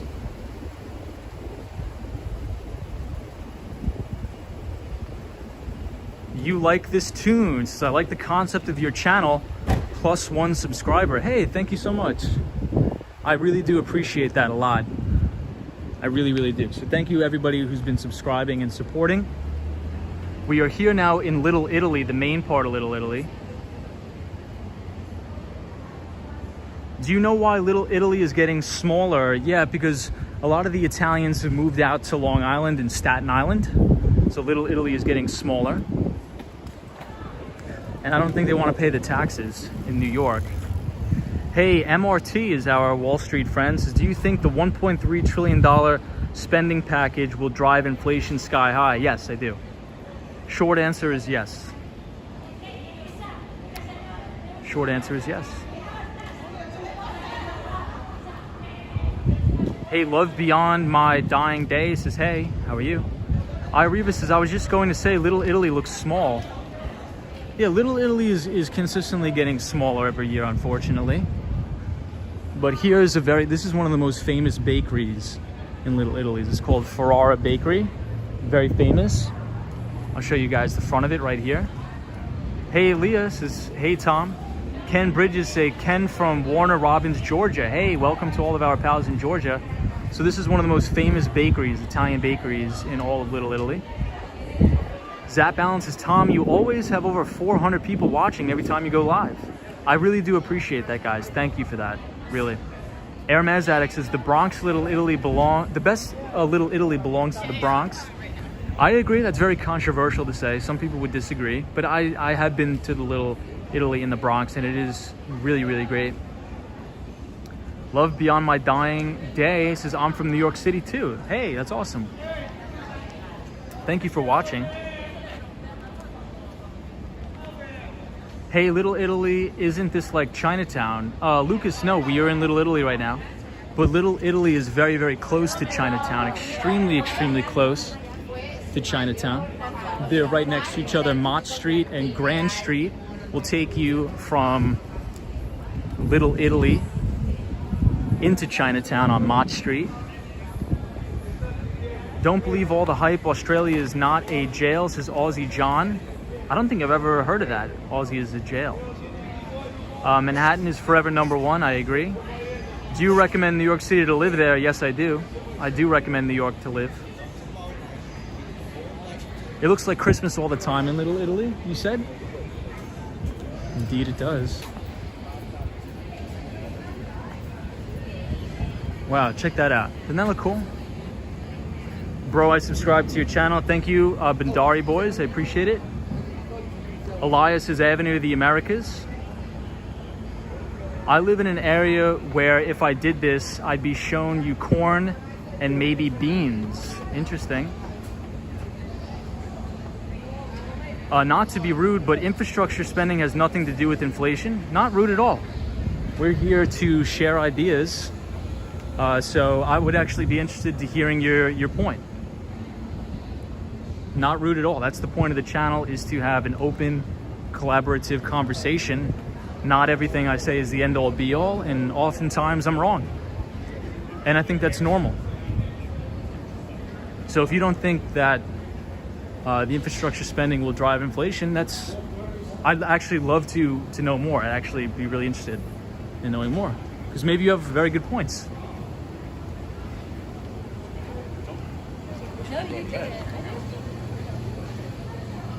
Tomorrow at 1 p.m. is the cannoli eating contest. MTR says, I love Zeppelis. I find Melbourne, Australia looks better than New York City. Well, Australia is beautiful. The weather's beautiful. I'm ready to leave. I lived here since I came out of the womb. I wanted different scenery, fresh land. Well, where are you thinking about moving? Where are you thinking about moving? Warren's is a great place for seniors. I think a great place for seniors is maybe Arizona, perhaps. Zap Balance is a really smart person told me once, even when you're right doesn't always make it okay. I think that's a really good saying, Zap Allen. That's actually very interesting. I don't think I've ever heard that one before. That's really cool. Hey, RS90 says, greetings from Colombia, welcome. Bali, Indonesia, that's awesome if you want to move there. That's great. Hey, Dean says, new viewer, quick story behind the name. Dean, Wall Street Skate Bro. We're usually skateboarding around New York City, so we usually don't walk. But 2 streams ago, I broke my skateboard and I have to get it fixed. And I work in tech sales. So all of my friends that work on Wall Street call me SAS Bro, so SAAS Bro. So I sort of interchange the names to say Skate Bro. So if you follow me on Twitter, I'm Wall Street SAS Bro, because I work in the software technology sector, in sales. So Wall Street SAS Bro, Skate Bro. We talk about finance, investing on this channel. And I publish my equity research on my YouTube community page, but I just wish I could post my financial modeling in Excel, but YouTube will not allow me to upload that sort of information. Aramis Addicts is SAS Bro, I know. SAAS. It stands for Software as a Service. Tisa's best halal card in New York. Easily Adele's famous halal, easily. Hey, Daniel says, hi Tom, it's me, Daniel from West Malaysia. Your Instagram friend, good evening, bro. Hey, good evening, how are you? Yeah, so we are in Little Italy at nighttime. Hey, Photos from Around New York is here. What's up, Photos? Black Angel says, I was here earlier. Nice. Do you also do podcasts? So I was on a pretty large podcast, but not the biggest podcast. The Akram's Razor podcast. So if you want to look at my Twitter, my podcast link is right there, but it's not mine, but I was a guest on Akram's Razor's podcast, which he is a very prominent voice on Wall Street. He is a Seeking Alpha contributor. So I did a podcast with him, Akram's Razor, the Razor's Edge podcast. Ireva says, I hear Sedona, Arizona is nice to live. It's cooler there. So Sedona, Arizona, is that near the Huachuca Mountains? Because I think I have a friend who grew up near the Huachuca Mountains. Hey, NYC 1965 says, watching from Staten Island. Shout out to everybody from Staten Island. Kim Grant says, Sedona, Arizona is very expensive. Kim, is that near the Huachuca Mountains or no? Hey, and it's the man, the myth, the legend, Ebit Da is in the house again. Says, y'all have a good night. Thank you, Ebit Da. Hopefully your workload isn't that crazy, Ebit Da. But Ebit Da, the topic for tonight, we were talking about Microsoft. Their board actually just approved an additional $60 billion share repurchase program. And yesterday we were talking about your boy Stevie Cohen, which owns the Mets. And we were talking about his new crypto venture, investing in a Radical from some guys, with some guys that were quant traders at GTS. So EBITDA, how are you? Hope you're well.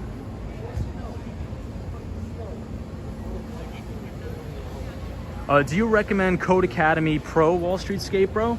I think you have to pay for Code Academy Pro, but honestly, the way I learned Python is I taught myself how to code Python by myself on Code Academy and then watching YouTube videos relentlessly. Okay, so it's north of Phoenix. Interesting, Dalton. I'm from Southern California. Hey, welcome everybody from Southern Cali. Max, this is beautiful down here. Yeah, it really is beautiful here. Isn't it? What's with all the trash bags? Well, there was a big festival, San Gennaro Festival, that just concluded for the day. So there's a lot of trash here. EBITDA says September tends to be a good month. Love some good Cohen stuff, wild stories. Yeah, I'm holding a ton of Microsoft right now. Nice, EBITDA. Yeah, EBITDA, the only thing that's concerning me is just the overall breadth of the market. If you look at the ratio of the stocks that are below their 50-day moving average, I think it's 50% of all stocks. So the breadth is very, very poor right now, but that could turn, that could change. That could turn on a dime. But I think I've been very lucky because my portfolio is very overweight Atlassian and Zoom Info as well as Alphabet. So I haven't really been feeling the pain of this correction, but I do have a lot of calls that I sold on Atlassian just to hedge things, but I'm still about 96% long. So this is another look at Ferrara Bakery. Mike M says, hello, I have $9,000 to invest. What advice would you give for me and for everyone? Thanks, love your stream. Mike M, the first I would ask how old you are, and then I would focus on I wouldn't focus on investing, and that may sound strange with $9 grand. I would focus on getting really good at some skill and finding a career that can pay you a lot of money, right? So figure out what job or career that you can enter where you're gonna make a very, very good income. So those careers can include, software sales, investment banking, going into mergers and acquisitions, working private equity, venture capital, being a software developer, maybe being a nurse or something like that. So figure out your income first and try to establish a good base of income, and then focus and double down on your investments. Don't put the cart before the horse. Get a good vehicle, make a lot of money, establish a good base, and then now you could be more risky and invest your money. But if you have $9 grand, I'm with Jim Cramer. Jim Cramer says your first $10,000 should be invested into an index fund that tracks the S&P 500. So I would probably say the same thing. You could dollar cost average into the S&P 500. But once you start to establish some decent income and a little bit of net worth, and you're very liquid, then you could try to run your own long-short portfolio. But I would definitely start off by dollar cost averaging into the S&P 500. But trust me, if you're a college kid, focus on your income.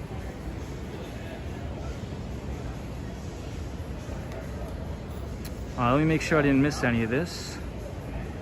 Aramis Addict says Ethereum. Hey, Ibrahim Azam is here. Warren Drew says used to live in Long Beach downtown. California downtown makes the world go round. There we go. Ireva says, I think Sedona is higher in elevation, not sure. How long does the festival last? I think about a week. MTR says you have to make at least 150K to live in New York City. That's debatable. J Trader says team. Yes, Atlassian. I've owned that pretty much since IPO. Michael Cannon Brooks is my hero. EBITDA says, oh yeah. Most of the S&P 500 are below. I've been taking profits, putting some into crypto and waiting for a correction to put cash to work. Hey, I think that's a really good idea, EBITDA. I think it's a good idea. MTR says try 350K. Funny. Mike M says 34 years old. Nice, you're still young. But yeah, I think just investing is all about consistency and not really touching it, right? So if you're not really an active portfolio manager, like for me, I have a portion of my net worth where I just dollar cost average into ETFs and growth stock mutual funds, which I never will touch, right? And they're in tax protected retirement accounts, and I'll never touch them regardless of anything, never. But then I also have a taxable brokerage account where I run a long short portfolio, mainly in growth stocks with phenomenal fundamentals. So my main criteria is really any stock that's growing its EPS or earnings per share at a compounded annual growth rate of about 25% per annum. Same thing with its revenue growth. I like to look for high return on equity, or ROE, of 25% or greater. And you have to make sure the product that they're selling has good pre-tax margins. Yeah, quad triple witching for those of you in the derivatives market. EBITDA, read the book, says Wall Street Skate Bro, who do you use as your broker? I have two broker dealers. One is Schwab, and then I have Interactive Brokers. IB, Interactive Brokers. Quad triple witching Friday. This is J Trader, indeed. Be careful of the triple witch. Well, they closed down the San Gennaro feast back there. Everything you were saying is a foreign language to me. That's okay. No big deal. Have you not researched the Xbox Series X CPU signature fire core skin? I have not researched that, but feel free to let us know. Feel free to share that with us. EBITDA, read the book, says come to BAML. EBITDA, I could never get a job at a big investment bank. They would never hire me. Hey, William Wilson's here from Olean, New York. What's up? But EBITDA, give some of the viewers a little bit of insight on your day-to-day activity, because when you were gone, we had a lot of questions in the chat about, you know, getting a job on Wall Street. How do I break into investment banking? And I did the best I could. You know, networking is big, but I think it'd probably be better to hear from somebody who actually works on the street. EBITDA says, I meant move your assets, but would be fun to work with you too. Oh, interesting. I think I just want to self-manage. I don't want to give it to any of those cronies over there.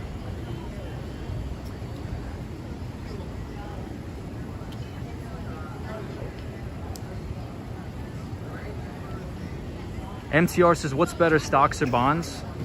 That's actually a tricky question. So back in the day with the bond vigilantes, they were called, that could be a good topic for another stream. But I think over the long term, stocks are better, taking into account dividends. Giovanni says, it's the Xbox I was explaining about from yesterday. It's new and it's really good. Wow, I'm gonna have to check that out. Hey, Out and About is here. What's up, Out and About? Mustafa says, Tom, if you were curious on perspectives, I had a few quant researchers interviews lately. Hey, Mustafa, that's awesome, dude. Congrats. Yeah, so definitely share that experience with us. And if you want, share which firms you interviewed with. Did you interview with 2 Sigma or Citadel? Hey, Penn Rose says, what about investing in real estate, Tom? I think real estate is very good to diversify into, especially if you want to lower your tax bill. I think that's extremely, extremely good. I just closed on a house in South Florida. Hermes Addict says, I once worked at Bank of America Merrill Lynch and JP Morgan. Nice. But Mustafa, good luck on your quantitative researcher interviews, my friend. I hope you get it. William Wilson says, nothing much, Tom, just enjoying your live stream. Thank you, William. Angel says, hi from Peru. Hey, welcome everybody from Peru. Okay, so our pal EBITDA, he says, if in college, make sure to network and take as many internships as possible. Networking is huge, but don't chase the salary. Go with a good name and build your resume. The money will follow. I think that's great advice, EBITDA. Yeah, so anybody who's interested in working at an investment bank, I think that's a great piece of advice from our viewer who works at the investment bank. EBITDA says, just get used to living in Outlook and Excel Pro. Oh yeah, I know, Excel. You will be a terminal FactSet wizard. Just depends if you are looking at the IBD, asset management, credit, etc. Let me know if you have specifics. Thank you, EBITDA. MTR says, is the Series 7 hard? I've never taken the Series 7. So I think that would be a question for, EBITDA. I'm sure he's taken his Series 7. I've never taken any sort of financial certification. Hermes Addict says, your network is your net worth. Indeed.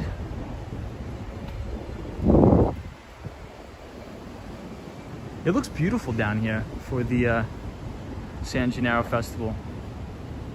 I think I like it better with no people. Bud's World says, greetings from Detroit. Hey, we have Detroit, Michigan in the house. Love Detroit. EBITDA says, I passed the Series 7 and passed. It sucked, but it was quite easy in my opinion. But it was just really, really long. Got it.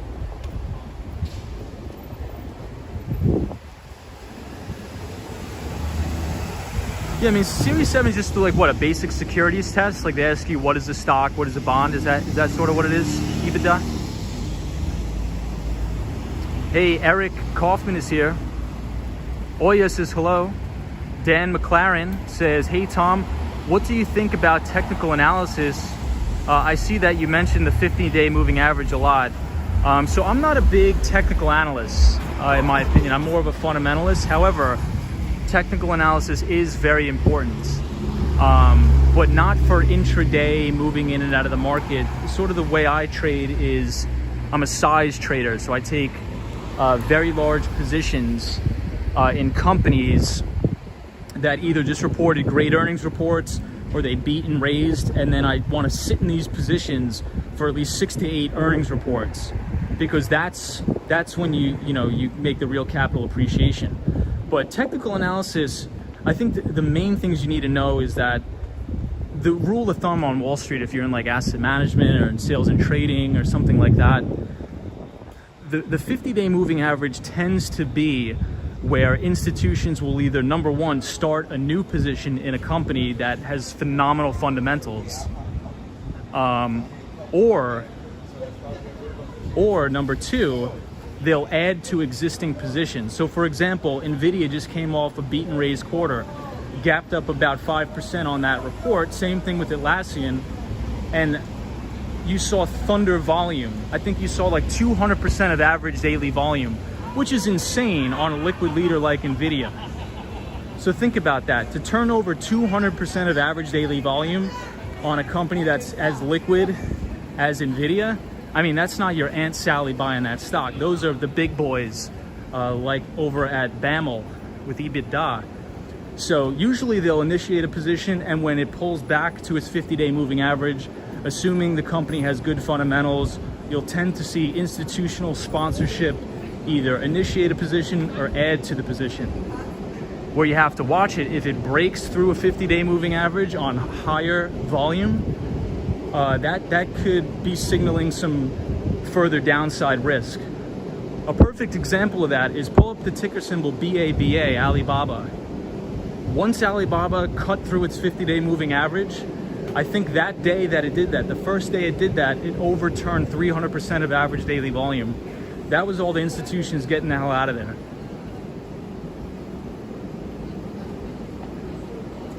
But besides that, I don't really do all the lines, drawing the lines. I think that's really nonsense in my opinion. But then again, I could be wrong.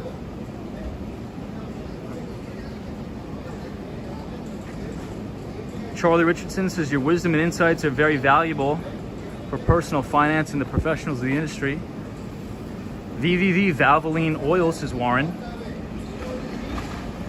Eric says, what was your best trade? Well, to date is Atlassian. I've pretty much owned that stock since IPO. So the ticker symbol is TEAM, Atlassian. And my worst trade was probably back when I was just starting college. I put all of my money into these offshore drilling oil stocks. So if you look up the ticker symbol RIG, R-I-G, it's this company called Transocean. And pretty much all of them, like Oxy Petroleum, all these garbage offshore drilling stocks. My thesis was that leading up to the election, to the Donald Trump election, I'm like, oh, he's gonna deregulate the oil and gas space and these stocks are gonna go to the moon. But they did the exact opposite, and I blew out my whole account. But that was back when I was in college. So I never touch anything that's attached to a commodity ever again. And that's why you always have to cut your loss, especially if you're gonna size into these names. If it's down 6 to 8%, you gotta cut out, you gotta blow it out. Fleetwood says, I'm really enjoying your video. It feels like I'm there. Isn't it beautiful here? It's great here.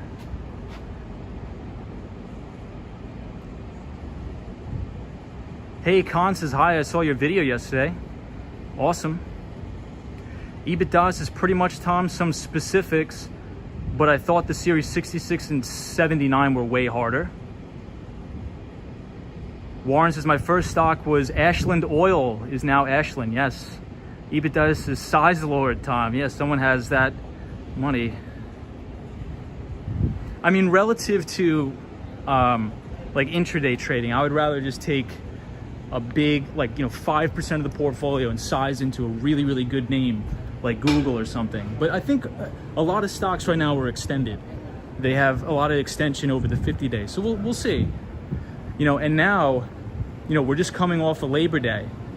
Now all the big boys are back in the office, right? So all the hedge fundies are back from the Hamptons, back from Long Island. So now it's ready to develop a tax strategy into the year end. You're going to see a lot of tax loss selling. You're going to see a lot of volume picking up onto these indices. So we'll see what happens. But the 10-year yield is stable. The 10-year yield is still stable. So as long as that 10-year yield is stable, I think this market's fine. American Expert says, expat, do you think Elizabeth Holmes will be convicted in the trial? I do think so. I worked at one of the companies you mentioned in Houston. Oh, wow, that's funny. Yeah, so all of those offshore drilling stocks all went through bankruptcy. And I think a lot of them are post-bankruptcy now. Fred says, past my bedtime. Thanks, Tom, no problem. Appreciate it, Fred. So I'll give you guys one more look at San Gennaro. EBITDA says, I've been tax loss harvesting every quarter. Now it's just taking profits and waiting for the correction to buy more. EBITDA, that's a good point that you make there. So EBITDA, I think I may blow out all my Alibaba for taxes this year. But yeah, EBITDA, I think I'm in the same boat as you. I think you make a good point. Because let's say, this, and, Goldman Sachs, HSBC, and UBS all issued warnings of a big stock market correction. But then it's like, all right, if the stock market has a correction, right? Where is money going to go? I mean, we're living in a world where we have artificially low interest rates, and the Federal Reserve is buying everything.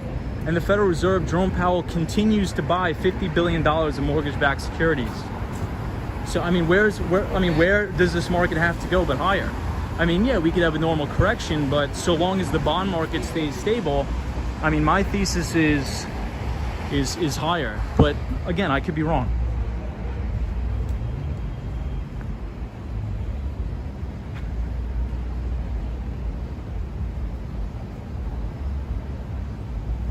Wow, EBITDA, you went to school with a couple Enron exec kids. That's crazy. Hey, Cecilia Thomas says, hello everyone. Hey, Cecilia. Ed Potke is here from Corning, New York. What's up, Ed?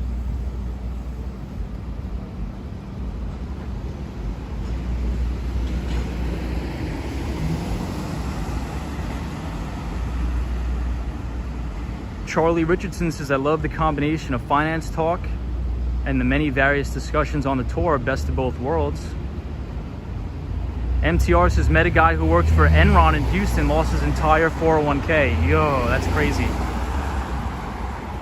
You know what I think about a lot? I think about all of the managing directors that worked for Bear Stearns and worked for Lehman Brothers. All of these managing directors who had, on paper, they must have been worth $12, $13 million. And then during the financial crisis, they lost everything. Can you imagine? Could you imagine that? Like, I couldn't even imagine that. I mean, honestly, they deserve it. You deserve to lose all your money. But, a lot of people who worked at Bear and Lehman, they lost everything. Crazy. So EBITDA, what percentage of your annualized bonus do they issue in company stock? You don't have to answer that if you don't want to, but I'm just curious.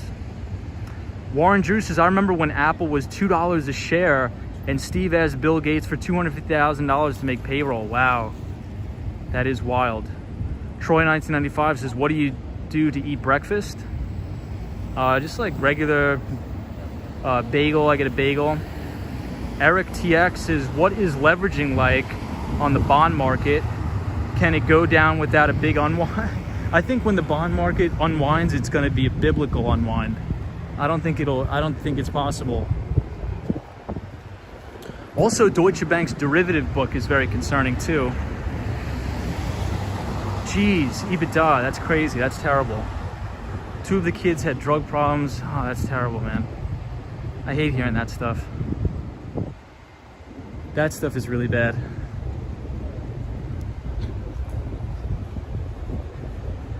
Hey, photos from around New York says Kith is a popular street brand.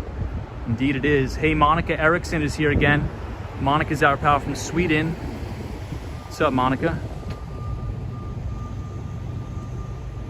So a good bagel place in New York is Tompkins Square Bagels. Very good. Dan McLaren says, good night, man. Very insightful as always. Thank you, Dan. EBITDA says, Tom, I would. China is scaring me too much. Wait till the taper talk in October. I'm expecting a correction and then people buying back in. Who knows? EBITDA, I think you're right. I think you're giving good advice there. I think I'm probably going to take it. I mean, my ideal sense, I think my ideal situation, what I would want to see is October and November we sell off.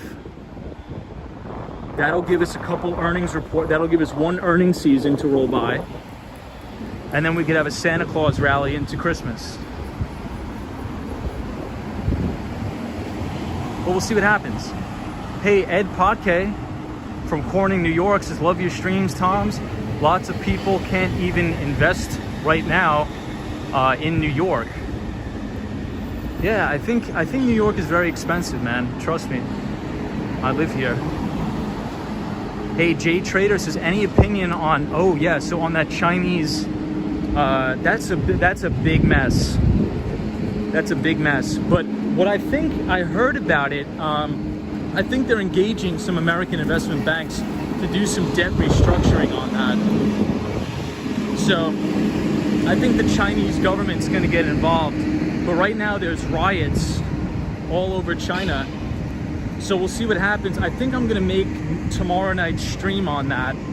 Our topic will be on the Chinese real estate debacle that's going on. But I do believe, don't quote me on this, I do believe they engaged some US investment banks to help do some debt restructuring.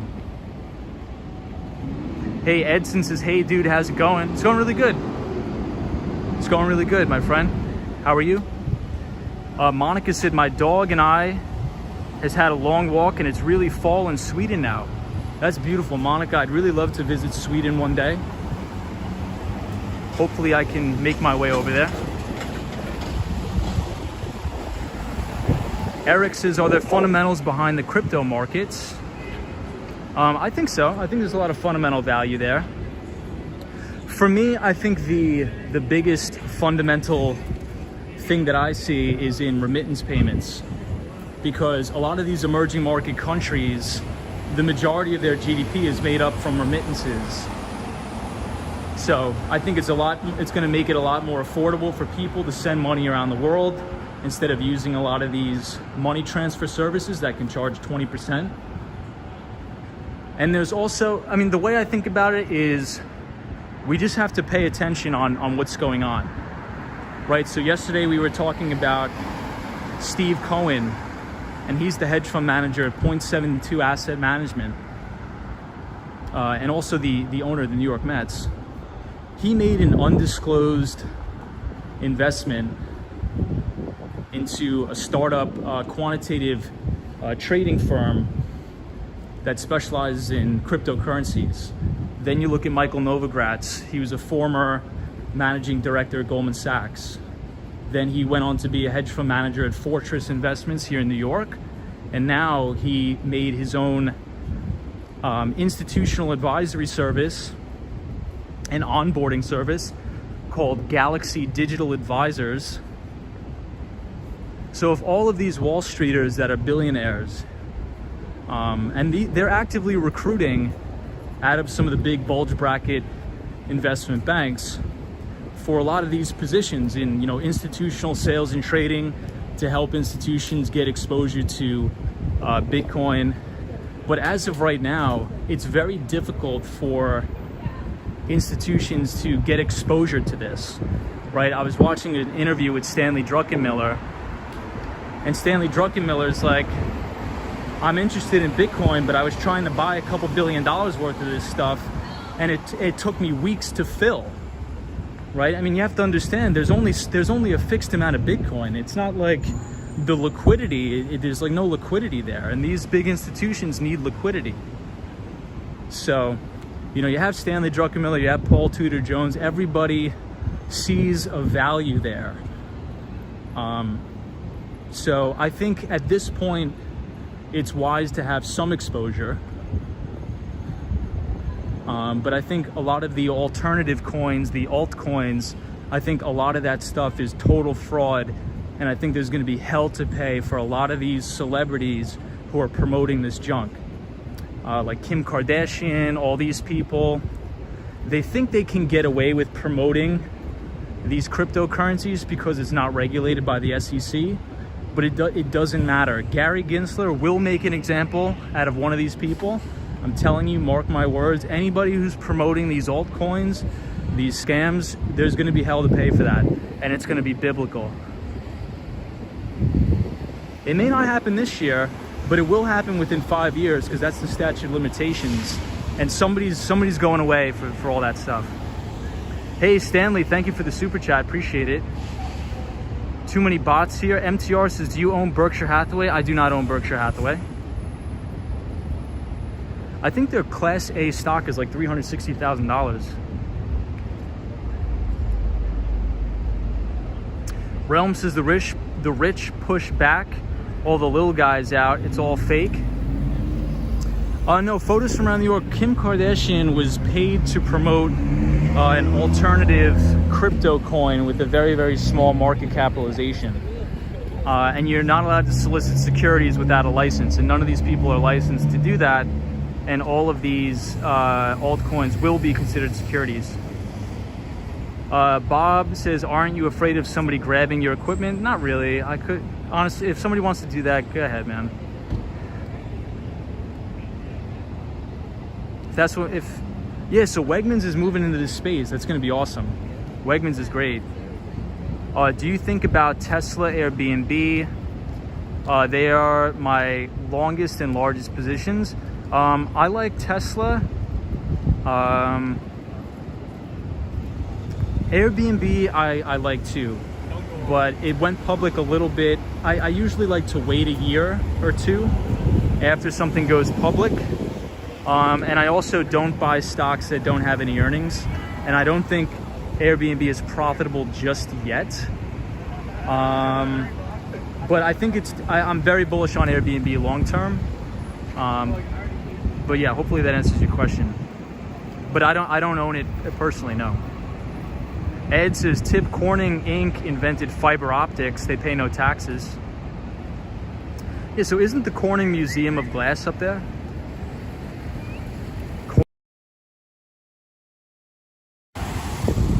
Hi, I'm new to the stream. Do you have any options on doing accounting in New York City? Coming from a CUNY student, I'm a CUNY student myself. I know you're in finance, but I'm just curious if you had anything to share. Accounting, so do you want to get a job in accounting, or are you looking for a CPA? But yeah, I went to John Jay. But accounting, if you want to get into accounting, I'd probably just work at one of a big consulting.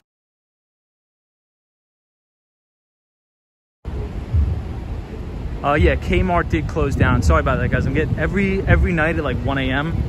I get hammered by this client nonstop. Yeah, so I would work at Ernst & Young, KPMG, Deloitte, apply to all those big ones. Yeah, EY. Try to get into EY, something like that. I think you're gonna do really well. Zap Balance is, when I think of Kmart, I always think of the blue light special. Hey, Cade Wade says, hey bro. Hey, Kumar says, good morning USA, good morning. Tesla went public, then Elon went back to private and almost bankrupt. S-Dot, I can't disclose like how I'm long or anything like that, but I wouldn't start any new positions here, in my opinion. This is all opinion. None of this is financial advice. We're just all having civil conversation, just talking. Hey, Seoul Daily Nightlife is here. 안녕하세요. 이름이 뭐예요? Welcome everybody from Korea. I'm learning Korea as we speak.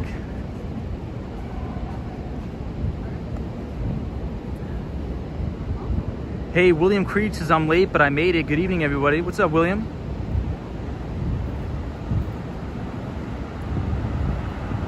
Eric says, is there anyone who foresaw today's financial reality a decade ago? I don't know. I don't think so. I like Stanley Druckenmiller. Stanley Druckenmiller is, I regard him as one of the greatest investors of all time.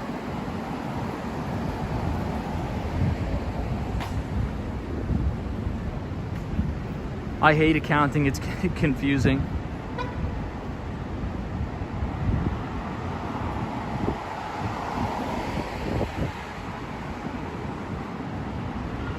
Trying to make sure I didn't miss anything.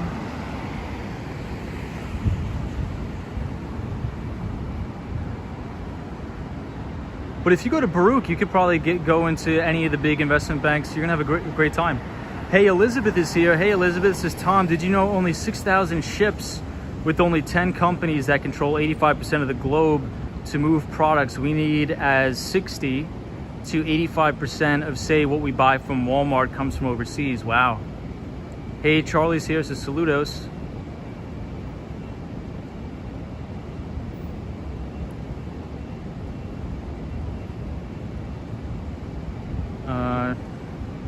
Okay, wait, are we around NYU? Yes. Are the hot dog stands still open? I think the majority of them are closed, but some of them are open 24 hours a day.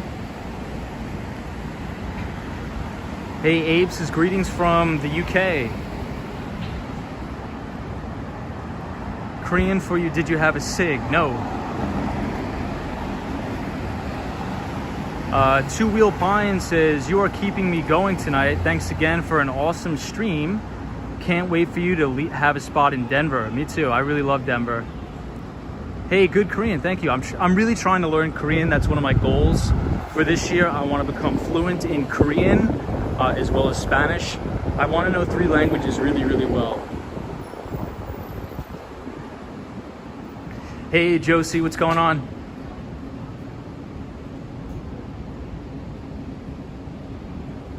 Dirty Water Dog says MTR.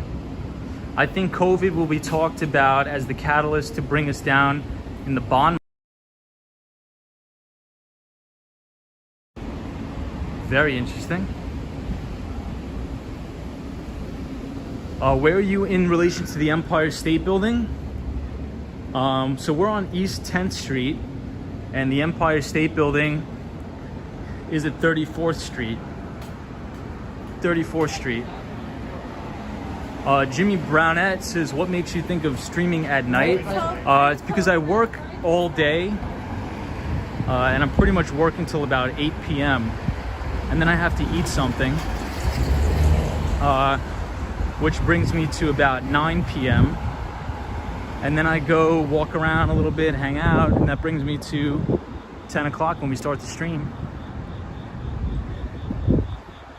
What Spanish-speaking country do you want to visit? Mexico? I really like Mexico a lot. Did you go to Becco for dinner? Says the Austin Tennis. Not tonight, but my buddy did actually. D Wood says, you sound smart. What is your IQ? I have no idea what my IQ is, but I can tell you I don't have a high IQ. All-Star Eagles says, I used to live in when I was little, in New York when I was little. That's awesome, All-Star. Kay Wade says, I would totally get some Prince Street pizza right now. Ooh, that sounds good. Greetings from Los Angeles, California, says Roberto. What's up, Roberto? Are you American or Chinese, says Mercy. I'm Italian. Hey, Bud says, hey, Tom in chat. First time viewer, liked and subscribed.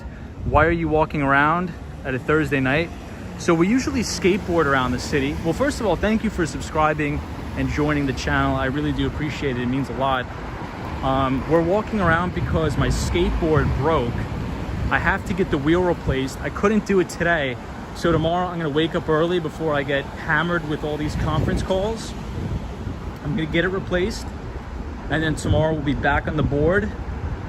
But this stream, we usually skateboard around the city, and Monday through Friday, we talk about specific topics in relation to finance and technology. But then on Saturday and Sunday, we just kind of hang out, we walk around, we skateboard, and we stream. So welcome. Eric says Mexican Independence Day was today. Happy Mexican Independence Day. Hey, Daryl says hello from Chicago. Good evening. What's up, Daryl? Zap Allen says red light district. I hate cars that make loud noises, man. I really hate that. Hey, Sally says, I am always enjoying your streams, Tom. Your streams are always enjoyable and very interesting. Hey, thank you, Sally.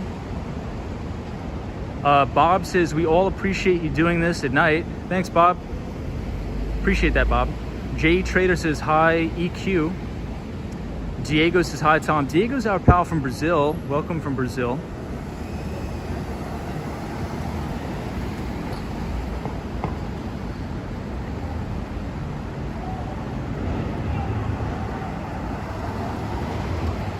Yeah, the Strand is still here. We're right here at the Strand. This is a good bookstore.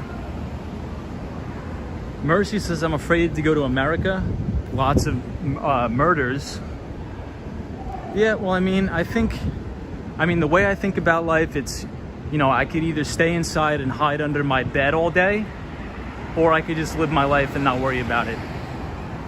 I mean, there's crime everywhere. You know, I'm only gonna live till like 80 if I'm lucky, right? So we only have a limited time on this earth. So it's either we could all hide under our bed, or we could just live our life. So I can't control it. If people want to be murderers, I can't control that. So, but I understand the concern. I do understand the concern, but I think the vast majority of Americans are very peaceful people, including myself. I'm a very peaceful person. So I think it's best not to let the derelicts and the scumbags of the world dictate our everyday actions. Zap Allen, it seems like everyone in America has a gun. You get a gun, you get a gun. That's funny. Hey, Eric says, grab a beer on me. Abe says, hi, Tom, we appreciate you. I am now on the treadmill at 5:27 a.m. Awesome, dude. Hit it hard, pound the pavement. Get after it early. Brandy says, I agree, Tom. Monica says it's danger in Sweden too. Lots of gang shootings. That's terrible. Ben Rose says, right, Tom, you can't live your life in fear. 48 says crime is all over the world, sadly. MTR, our pal MTR, says Lehman, Enron, AIG, big shots get golden parachutes, little people lose. I agree, MTR. Hey, Eric, thank you for the $5 super chat, Eric. I really do appreciate that. Thank you for the support. Anybody who's been supporting, even just subscribing and being here, I really do appreciate a lot. I really do. So thank you. But I agree. In my opinion, I think we should have let the investment banks fail in 2008. I don't think any of these banks should have gotten a bailout, because the individual homeowners didn't get a bailout. They were allowed to lose their homes. So that's not free market capitalism, that's crony capitalism. So when people, in my opinion, when people try to say capitalism is terrible, it's evil, well, we don't have capitalism in this country. We have crony capitalism, where all of our politicians and bankers get bailed out, but the hardworking American gets screwed. But Eric, thank you. Thiago says, Brazil, what's up, Brazil? Photos is out. Yes, so anybody, the Nightbot just dropped the link to our pal Out and About, and she is a streamer in Toronto, Canada. Our friend Out and About. Photos from around New York. Hope you're well, my friend. Always good to see you here. My grandmother is 80, I hope not. Daryl says cars that make the most noise are noise pollution. Indeed. Our friend says, yeah, I'm planning to transfer to Brooklyn College or Baruch. Although I hear Baruch accounting is very competitive, I'm looking for CPA in the future anyway, so I'm wondering which one to transfer to. I apologize. First of all, could you tell me how to pronounce your name? I don't want to be disrespectful and pronounce your name wrong at all. That's not what I'm trying to do. But I'll just call you Jay. But Jay, I think you're on a fantastic path, my friend. You know, CUNY is the best deal in New York City. I always say never take on debt in order to go to college ever. So just the fact that you're going to school at a CUNY school to save money, I think you're on the right track. You're always going to have a career in accounting and in finance. So just Jay is fine, okay? Yeah, so Jay, I think you're gonna do fine. I would apply to all the big consulting firms, as well as the investment banks, and I would start networking. So like EBITDA said in the chat, you know, if in New York City, we live in the greatest city on earth to network. I mean, if you want to network for accounting or anything like that, this is the place to do it. And also get on LinkedIn, message people, you know, ask them to sit down for a cup of coffee, something like that. And I think you're gonna get a great job, I really do.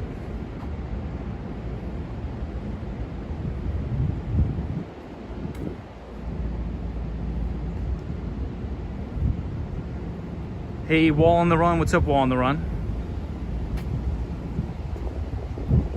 But Jay, good luck. I would go to Baruch. I had a lot of, excuse me, I had a lot of buddies who went to Baruch. In your opinion, which e-trader is the best? E-trader, could you clarify for that? MTR, are you talking about broker dealer? Hi bro, me found your membership live stream column now, and I'll know how to join. Yeah, no problem. Oh yeah, so I got approved for like the memberships. So if you do want to support the channel, you can. There's no obligation to do that at all. But I do appreciate that. Thank you so much for the support.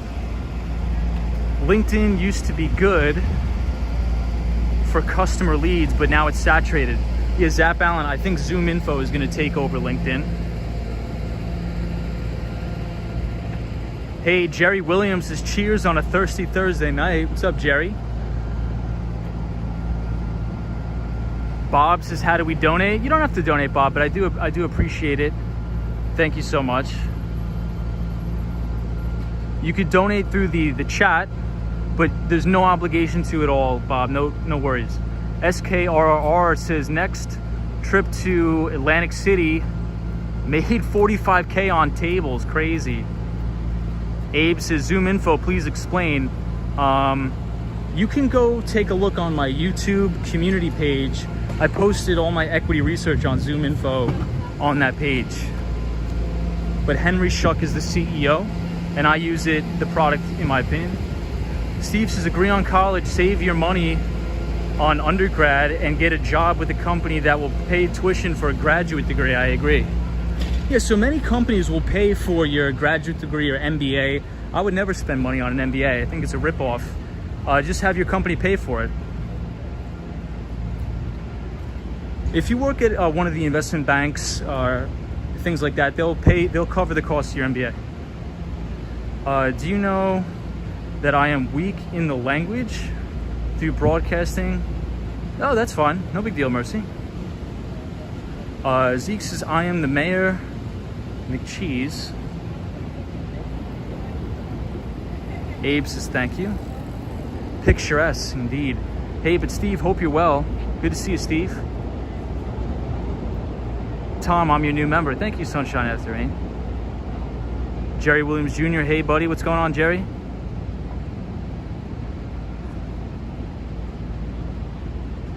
Are all the apps for trade like Robinhood basically like middlemen? I'm not a big fan of Robinhood. I would never put any real money with Robinhood, in my opinion. But essentially the way that they can offer free trades is by selling your order flow to quant firms. So it's called payment for order flow. Payment for order flow. Where essentially they sell your order to a Citadel, a 2 Sigma, a Jump Trading, and then they make money on the spread between the bid and the ask. They're essentially market makers.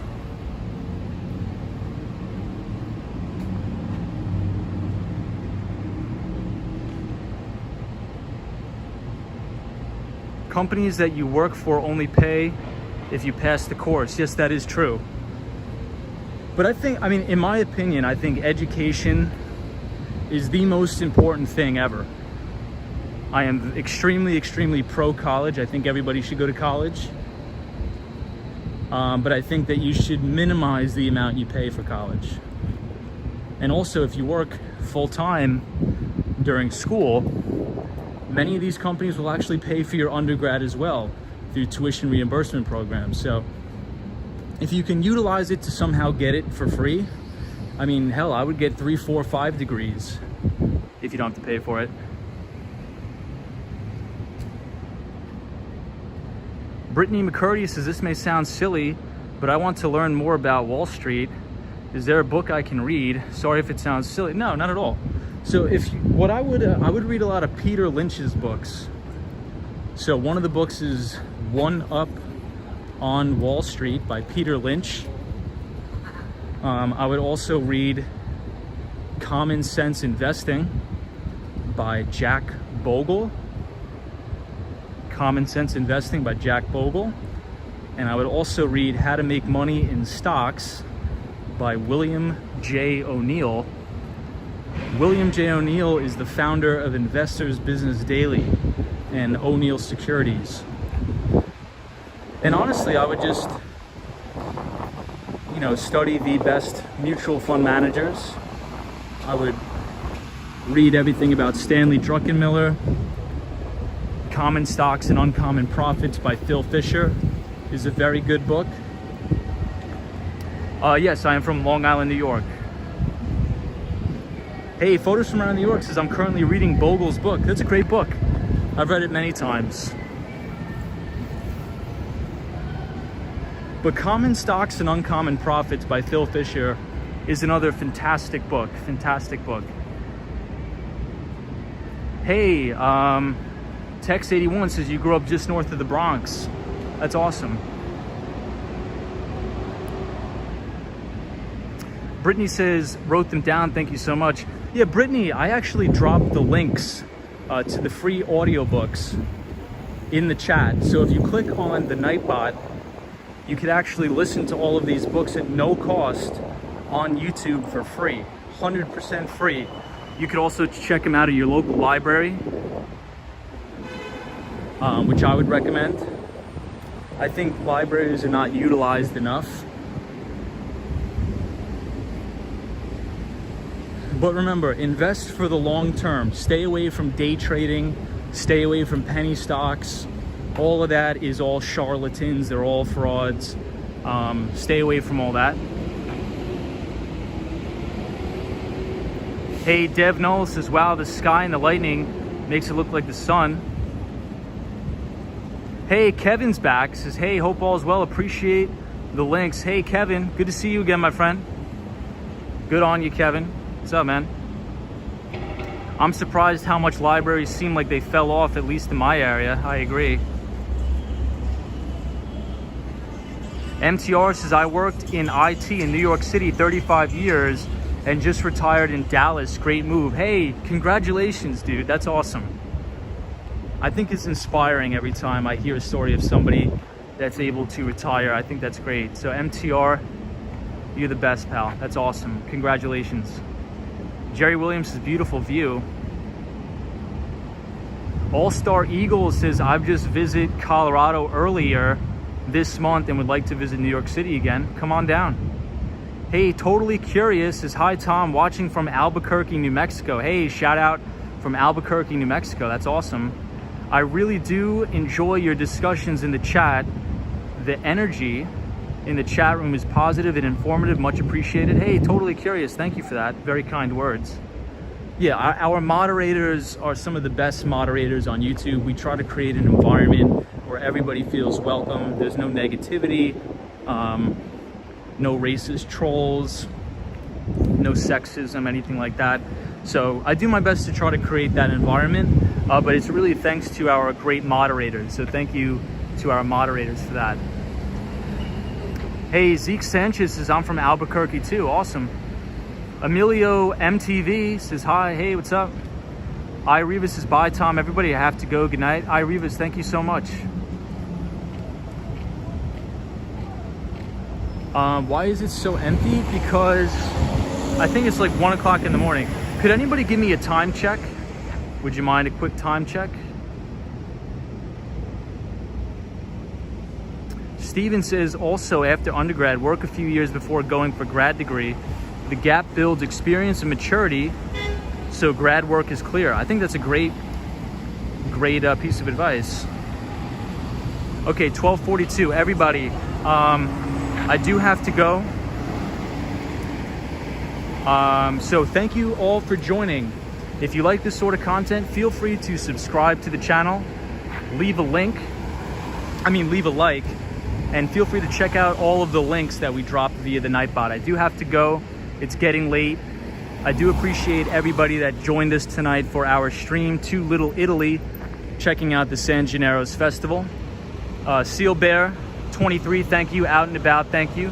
Andrew, thank you so much. JK, MTR, Ebit Da, our friend Elizabeth, Penrose, Jerry, Daryl, everybody, I appreciate it so much. Totally Curious says, good night, Tom, thanks. Mark A, everybody who's been supporting the channel, really do appreciate it. Happy Friday to everybody. Hope you enjoy the weekend.